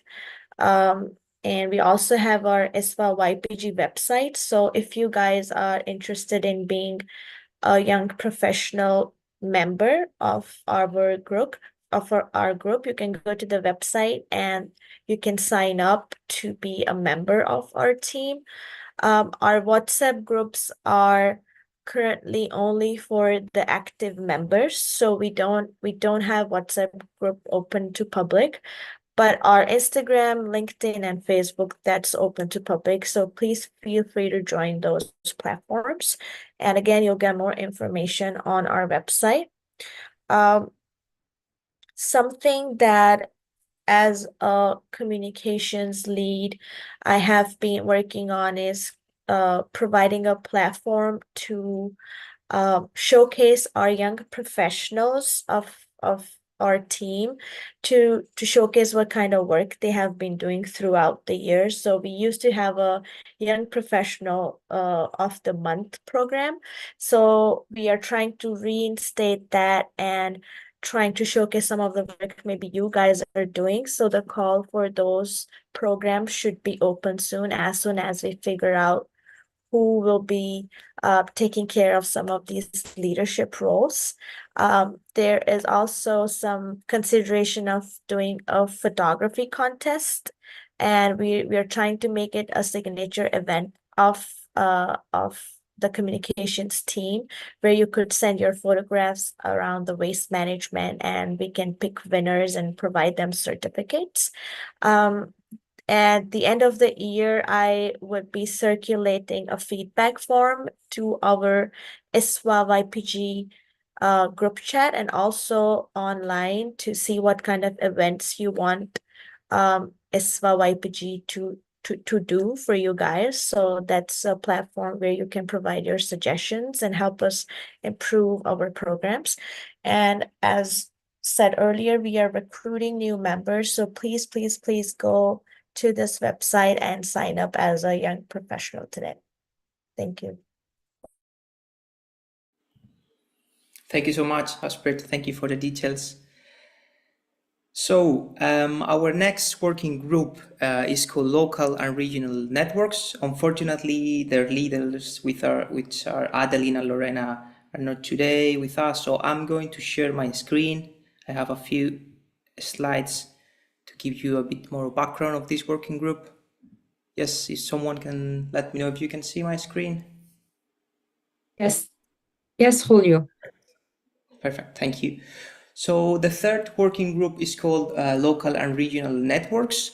This working group with the objective is to create local at country level and regional, we call it like chapters, and with the aim of fostering local actions, address more local issues, also as well transfer knowledge from the larger ISWA community from the different regions, and as well to build local communities globally. So as you can see in this slide is Adeline and Lorena, which are currently leading this group. For any more information of all the different initiatives and actions that this group has been done over the past few years, you have there the website as well as the email from Adeline for any more detail.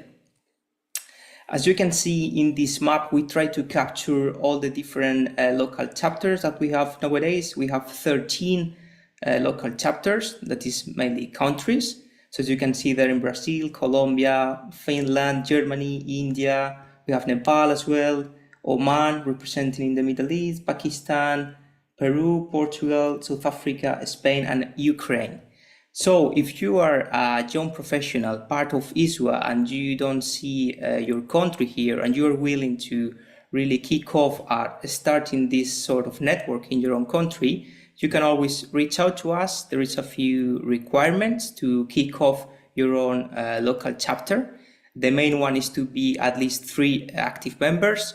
So if you fulfill this requirement and you are willing to try to start to build this local network, just please feel free to reach out to us. We will support you as much as possible to start. At the beginning, it's not easy to try to engage people, but when you start, you will be more and more successful. So apart from that, recently, apart from the local chapters, we also start the regional chapters with the aim of trying to synergize some of the initiatives that we are having in the same regions.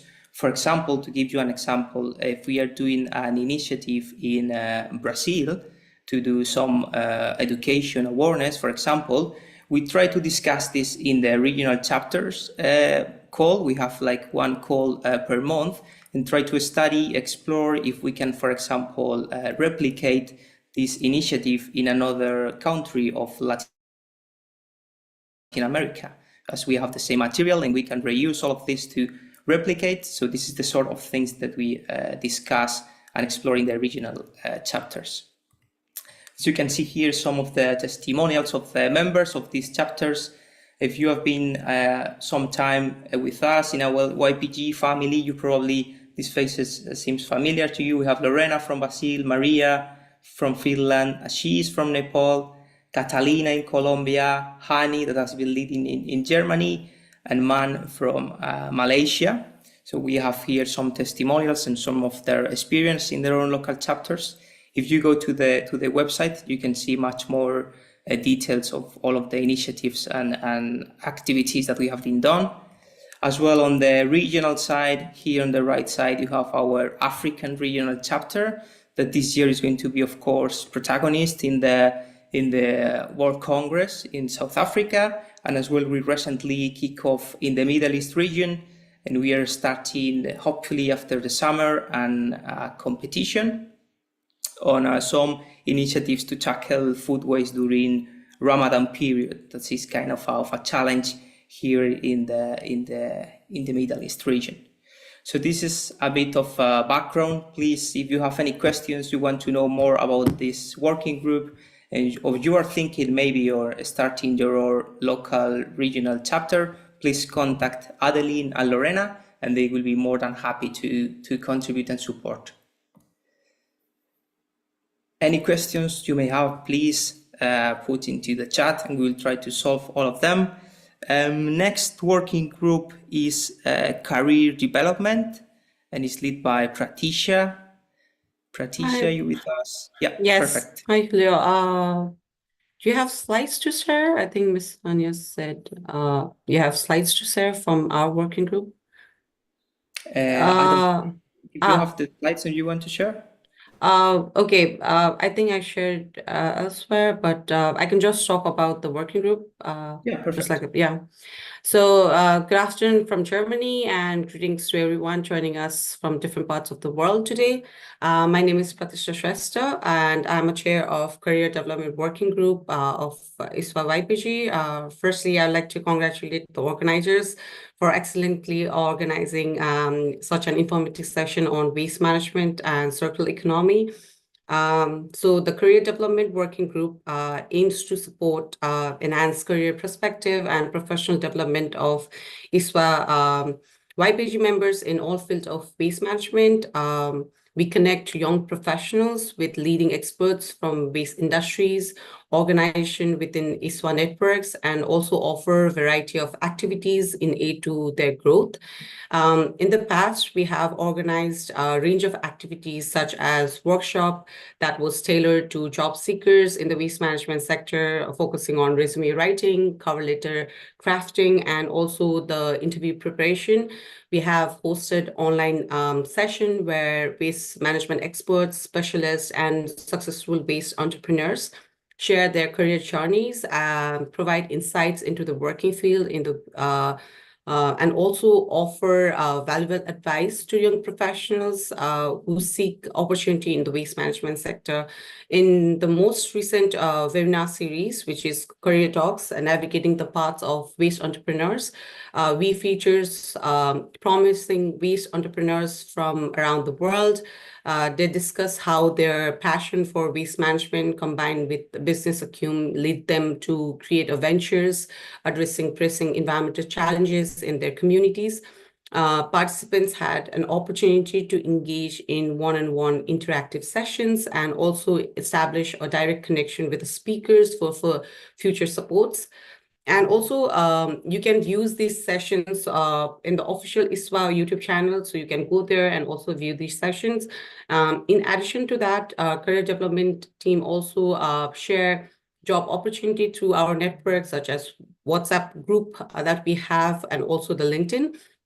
And looking ahead, the Career Development Working Group plans to expand our activities, including more career talk session due to the positive feedback that we have been receiving from our participants, networking events to connect our members with peers and industries, professionals supported by regional ISWA YPG working group, and strengthening our career resource hub with up-to-date job listing, career guides, and more.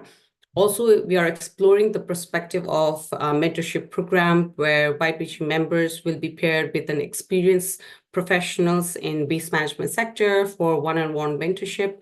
And if you are already a member of ISWA YPG, you will soon receive an update on our future programs.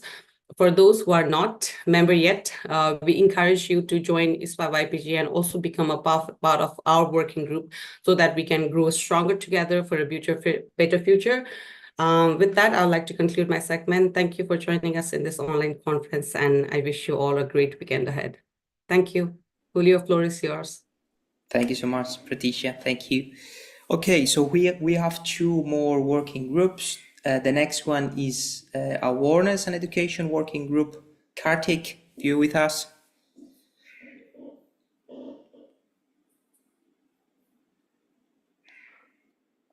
Thanks, Julio. Just give me a heads up if my screen is visible. Yes, we can see it. You can put full screen. Perfect. Super. Perfect. Hello everyone. I represent the working group on awareness and education. Basically, our group intends to understand the landscape of awareness and education for waste and circular economy globally.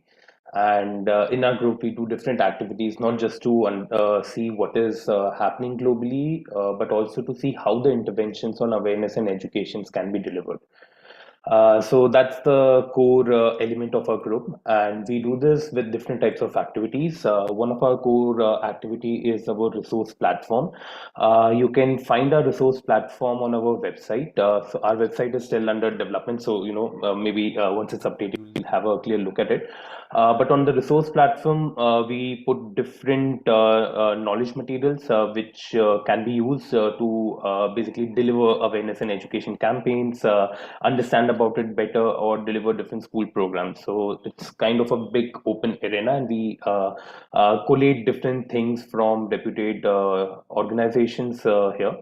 The other activity that we do is a 2 years program, which is about a call for best practices on education and awareness, followed by webinar. So this is our past activity of year 21-22, when we made a call for waste education in schools systems, and we received numerable number of applications here, and we published 20 fact sheets out of that. So this 20 fact sheets are basically the representation of what's happening in the school space globally, and this was in collaboration with UN Habitat, and the fact sheets are still available on our website as well as on the website of UN Habitat. We did a similar call for this year in 23-24. That was a call where the theme evolved on zero waste communities, and we got close to 75 applications of different organizations at city level, at community level, who are working on zero waste initiatives. But the central theme was that they have to share about awareness and education. We selected 3 winners from the call who were even awarded 1,000 euros as award money here. And this 3 winners were, one was focusing on plastic-free market. That one was from India. The other one was from Sri Lanka, which was a holistic approach for city on zero waste awareness campaign. And the third one was a school level intervention in Tanzania. Under this program, in the coming days, we would be doing the webinars. So these are the webinars that we did last year in year 22. Which focus on different regions, and this year also, based on the submissions that we received, we'll be doing the webinar. The core idea of this webinar is to engage the local experts on the topic of awareness and education, and develop a perspective like what's happening in that space. So our upcoming webinar would be in Africa. We'll be focusing on Africa. That would be happening in August, so you're getting the invite of that soon. And after that, we'll be focusing a webinar in Latin America and then in Asia region. Other than that, we also have a program, our group also works on developing an education and awareness program. So we have developed one of that program, which is also available on our knowledge platform. And you can have a look at it, and we are very open to translate this program in other languages also and take it as far as possible. My team in the working group has a good global presence. We come from 9 different countries, and we are in total 12 active members who engage on regular basis and come together for this theme. Our future activities is to continue building up the resource platform in every way possible, and also the regional specific webinars that we will be doing in next 8 months. So those are some upcoming events, and we are always open to new ideas which align with our theme and objective. And all I would say is that your motivation is all that matters. So feel free to write us if you would be willing to join our group. Generally, our module operandi for the group is that we have monthly meetings, and we organize ourselves independently to do different activities. And the only objective is to contribute to the bigger landscape of awareness and education. You have my email address here. You can even connect with me on LinkedIn, and you can visit our website on ISWA YPG page. Thank you so much. Thank you so much, Kartik. So last but not least, Amani, who is leading our last working group, Research and Innovation. Thank you, Julio. Can you see my screen? Yes, we can see it.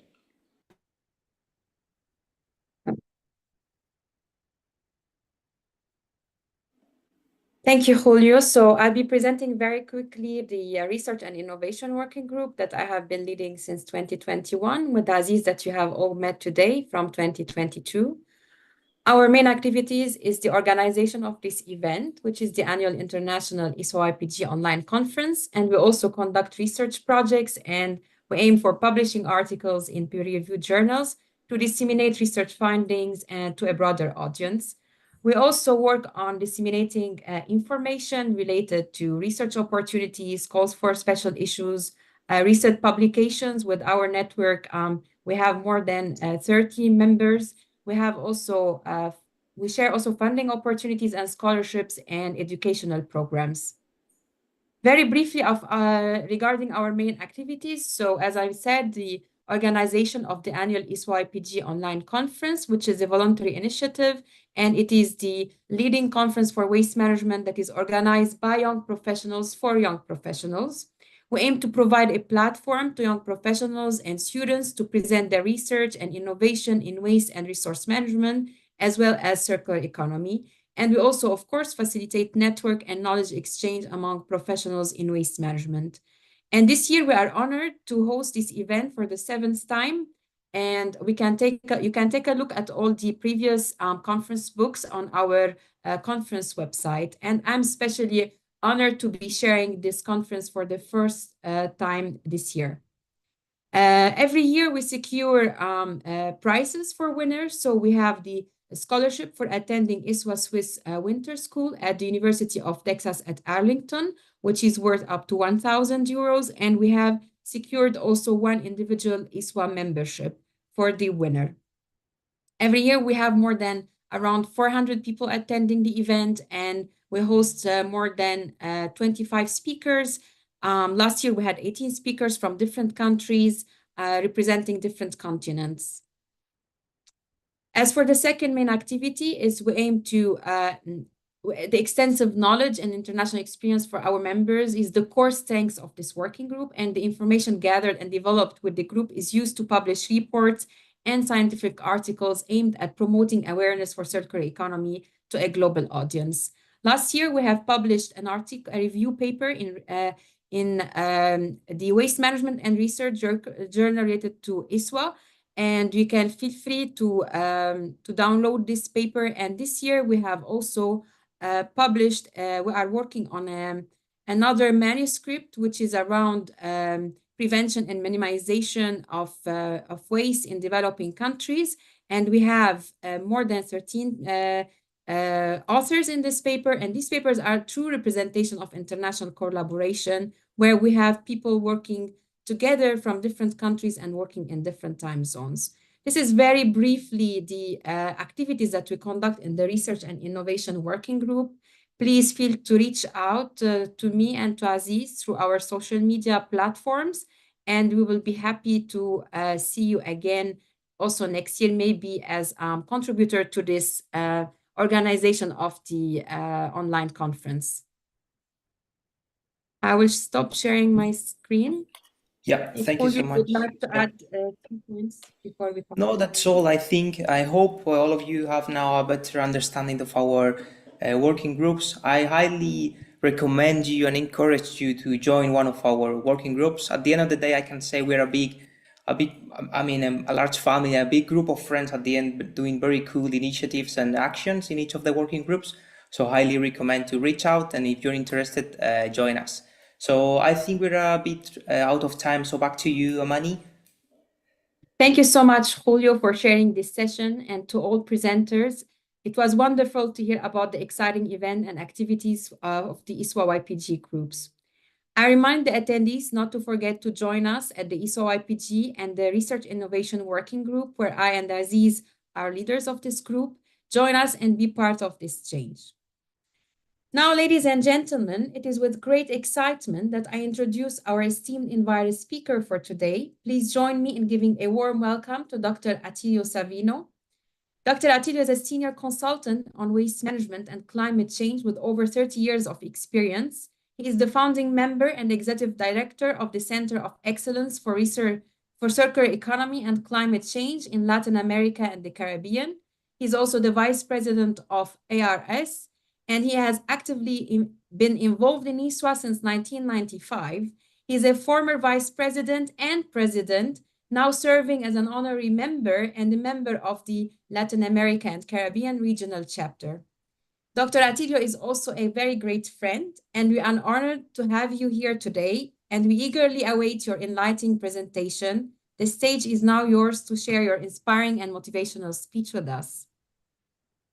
Well, thank you, Amani. Thank you very much.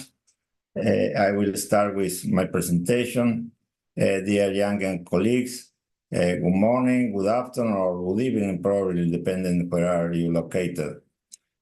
First of all, let me say how pleased and honored I am to have been invited to give this presentation. I will begin by reflecting on the importance of being young and its influence on ISWA as an institution. Then I will present my views on the theoretical framework we must consider to understand the current transition to a new era. Finally, I will share my thoughts in the fourth industrial revolution and the role of artificial intelligence within it.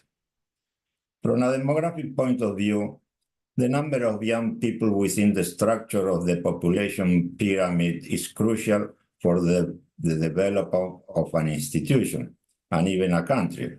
This is why India will be a superpower in the medium term. An institution should embrace generational diversity to be successful, which means including young people in the decision-making process. This is a continuous process, avoiding the gap between generations and leapfrogging. The idea of discarding the contribution of older individuals is not a good one. We need both the accumulated experience and the knowledge of past history. Allow me to share something about my long career in ISWA. I joined ISWA, as Amani mentioned, in 1995, attending the ISWA World Congress in Vienna. Since then, I have been present at all the ISWA Congresses. I will be present in South Africa, and in 2025, I will welcome you to the ISWA Congress in Buenos Aires. I started my engagement by being part of the ISWA working group in developing countries. Later, I was designated to different committees and task forces, and in 2026, I was elected vice president with more than 60% of the votes, competing with representatives from the UK and Australia. In 2028, I became president.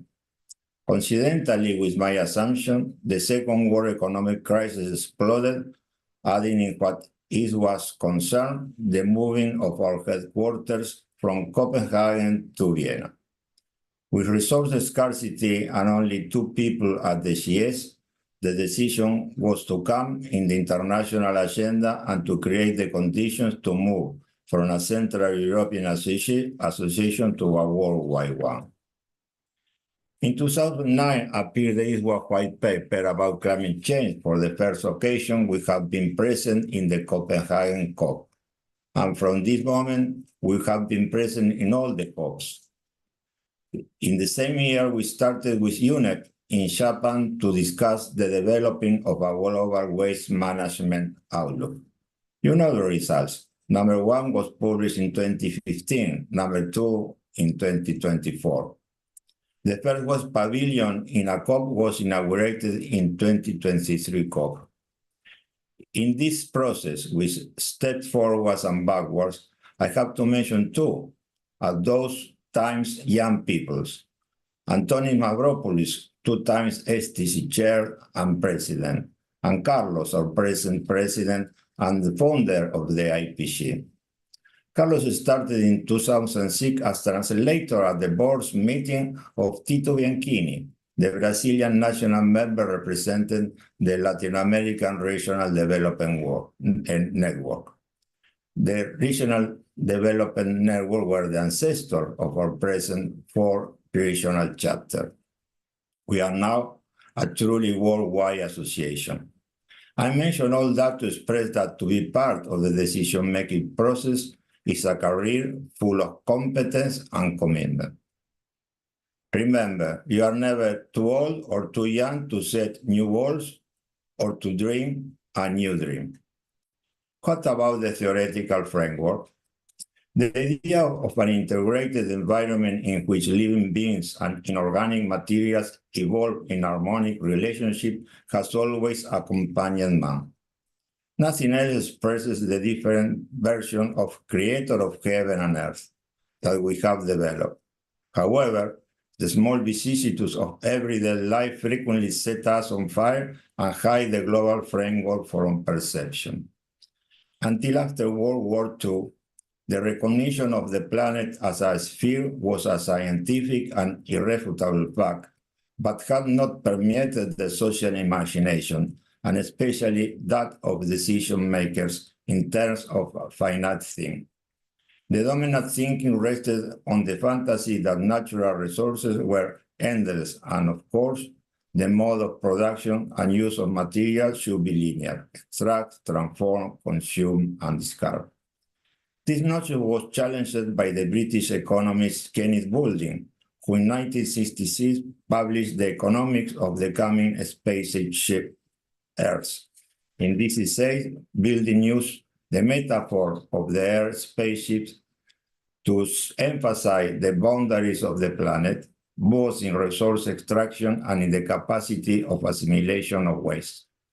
Shortly thereafter, in 1969, Richard Buckminster Fuller resumed the metaphor in his book Manual of Operation of the Spacecraft Earth, arguing that the planet participates in an endless journey manned by all living organisms that inhabit it, and that the last crew member who has joined it was Homo sapiens, the human being.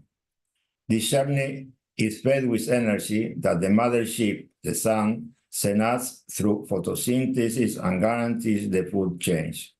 It introduces the interesting idea of a common destiny. We have to be all, or we will not be any. And also a concern: the ship came without its instruction manual. That fully designed machine must be operated, maintained, and permanently repaired. This integrated vision consolidated over time. Thus, James Lovelock, in 1979, published his famous Gaia theory, named in homage to the goddess who personifies the Earth in Greek mythology, in which he argues that planet Earth as a whole, biosphere, atmospheres, oceans, and Earth, is a single, living, self-regulated multicellular organism that tends to an unstable and essentially interconnected balance. The components vary according to the very condition of the organisms that make them. That was named the War of the Margaritas, and therefore the resulting evolution is the result and consequence of this interconnection. The concept of integration was strongly supported when Edward Lorenz formulated in 1972 what is known as the butterfly effect. Should a butterfly's flutter in Brazil cause a tornado in Texas? Lorenz explained that by asking this question, he tries to demonstrate the idea that dynamic, complex, and interconnected systems exhibit unpredictable behavior, by which small or negligible events in the beginning can eventually produce broad and divergent effects at the systemic level. This idea started the chaos theory. Then, on a 21st century night, a virus-infected bat was killed and consumed in a city in central China, and world chaos began. Half the planet was paralyzed. It is a good opportunity to reflect on what the role of humans would be in making the spacecraft continue its journey.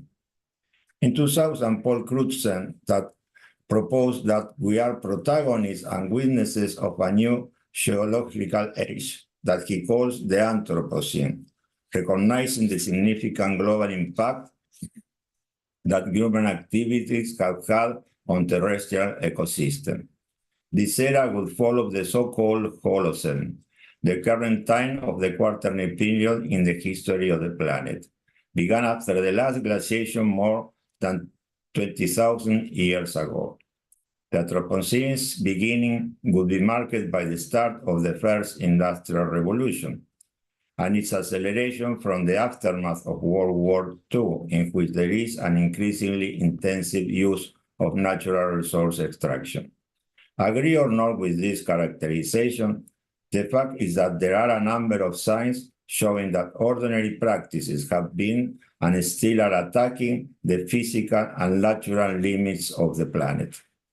From this perspective was elaborated the concept of planetary boundaries, presented in 2009 by Johan Rockström, former director of the Stockholm Resilience Center, and a team of 28 scientists.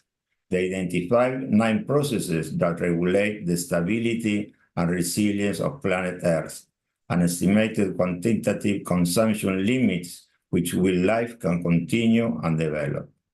Exceeding these limits increase the risk of major, abrupt, and irreversible environmental changes. It should be noted that according to recent studies by the same scientists, 4 out of the 9 processes, the concentration of carbon dioxide in the atmosphere, biodiversity loss, phosphorus and nitrogen cycles, and land use change, already exceed the proposed safety values.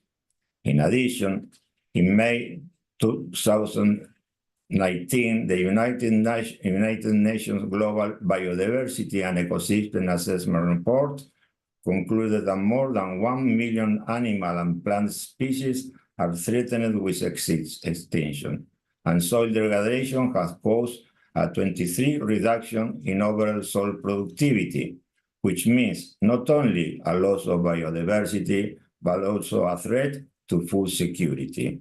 Thus confirmed that in some dimension we are playing with fire. Concerns about the lack of global response to climate change have also been growing in a number of sectors. In November 2019, more than 11,000 scientists from all over the world declared that we are facing a climate emergency, but many deciders are still looking the other way. An environmental healthy planet is the necessary condition for healthy living organisms.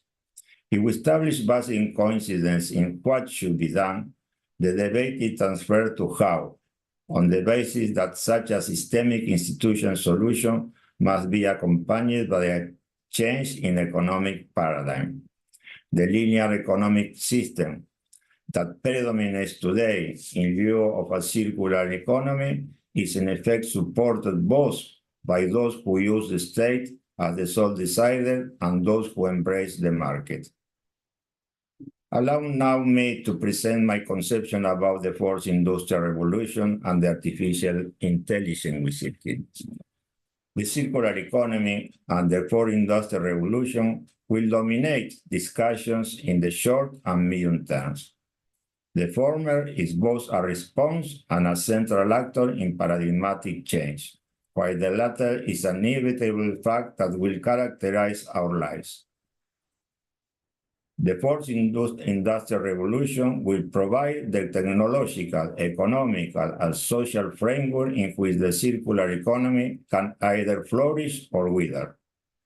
If the fourth industrial revolution does not depart from known business models in the linear economy and instead ushers in a circular economy, it will accelerate the overexploitation of resources and pollution. Let me say some words about artificial intelligence. Companies in multiple industries have been experimenting with artificial intelligence primarily to improve operational efficiency, either by increasing productivity or enhancing manufacturing and operational processes. Companies are also leveraging technology to drive new revenue streams. Artificial intelligence is driving innovation across multiple sectors. It is also used in customer services to create better client-facing experiences.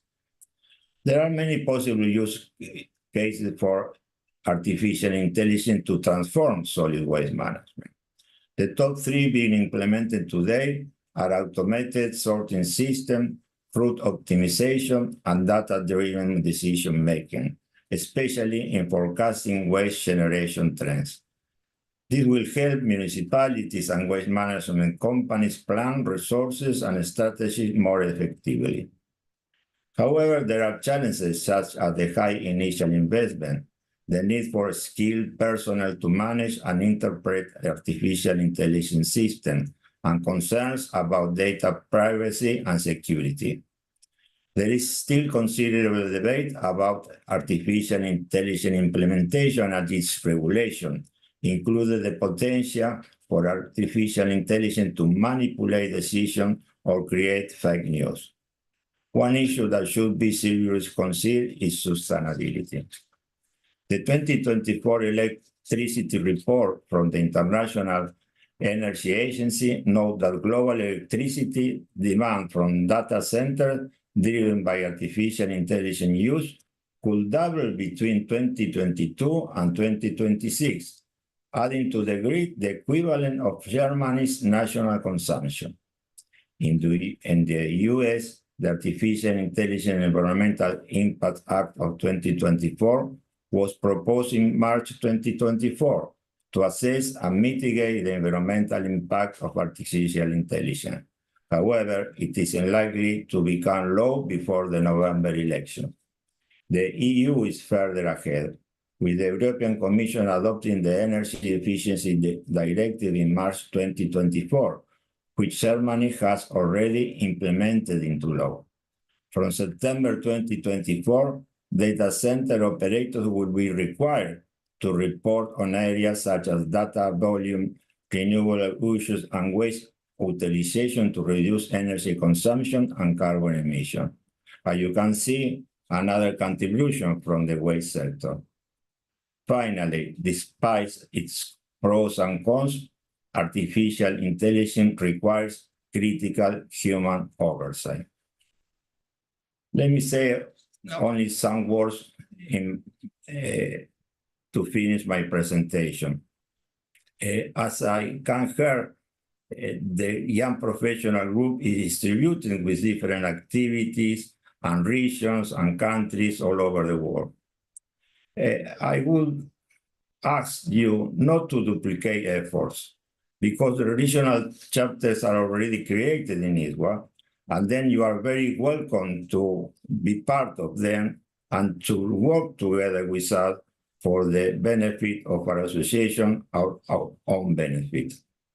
With that, thank you very much. Thank you very much, Amani, and congratulations for this brilliant program you have made. Thank you. Thank you, Attilio, for delivering such an inspiring and motivational speech. Your insights and experiences have truly enriched our conference, and it was an absolute pleasure to have you with us today. And we greatly appreciate the history, knowledge, and expertise that you shared with the audience. You have constantly been an inspiring leader in waste management, and your remarkable work with the communities has led to the Foundation for Sustainable Waste Management Practices. Looking forward to see you in South Africa. Of course, we will be there. Thank you. I want to express now my sincere gratitude for your active engagement in the 7th ISWA YPG online conference titled Artificial Intelligence and Technology Innovation Meets Waste Management and Circular Economy. It has been an intense and captivating event with our esteemed speakers delivering insightful messages. On behalf of the organizing committee, I extend my deepest appreciation to all our exceptional speakers, presenters, and fellow YPG members for their invaluable contributions, which made this conference a success. Additionally, a big thank you goes to our global audience whose presence and engagement have truly made this event a global gathering. I also want to take this opportunity to extend my deepest gratitude to the individuals who have played a crucial role in making this conference a real success. Organizing this conference by itself, an innovation in cooperation, were more than 10 committee members based in different time zones in different countries. Amazing. First, I want to thank Aziz joining us from the US for his dedication and commitment. It has been an absolute pleasure collaborating with you, and your contributions have been invaluable. A special thank you also goes to Julio joining us from Spain for facilitating all the logistics and for coordinating the YPG session and sharing the exciting news about the YPG activities. I would like to acknowledge also Adeline from Switzerland, who supported us in marketing. And of course, a great thank you goes to Ashpreet for her dedication in supporting all conference-related tasks. Ines from Portugal, your hard work in developing a conference book has been truly impressive and has added a professional touch to this event. Last but not least, I want to express my gratitude to Giovanni from Mexico and Senila from Bangladesh for their invaluable support in the evaluation process. We are also thankful to SAICA, the ISWA Secretariat, and ISWA GS for supporting the ISWA YPG in every step of the organization of this conference. With this, we conclude the 7th ISWA YPG online conference. I hope you find the conference informative, inspiring, and enjoyable. Thank you all for being part of this exceptional event, and we hope to welcome you back next year for another remarkable conference. Don't miss the opportunity to join us at the ISWA YPG and the Research and Innovation Working Group, where Aziz and I are chairing this group. Stay tuned to the conference website for the announcement of the competition winners, the conference book, and the recording of the conference sessions. Now, before we end, I invite all participants to turn on their cameras for a final group photo, and we look forward to meeting you all in person at the upcoming ISWA World Congress in Cape Town, South Africa. Thank you, everyone, and please turn on your cameras.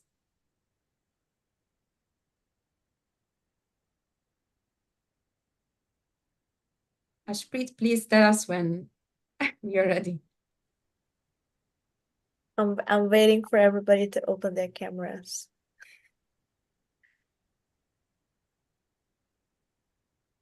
Okay, 1, 2, 3, smile. Just a second, let me take one more.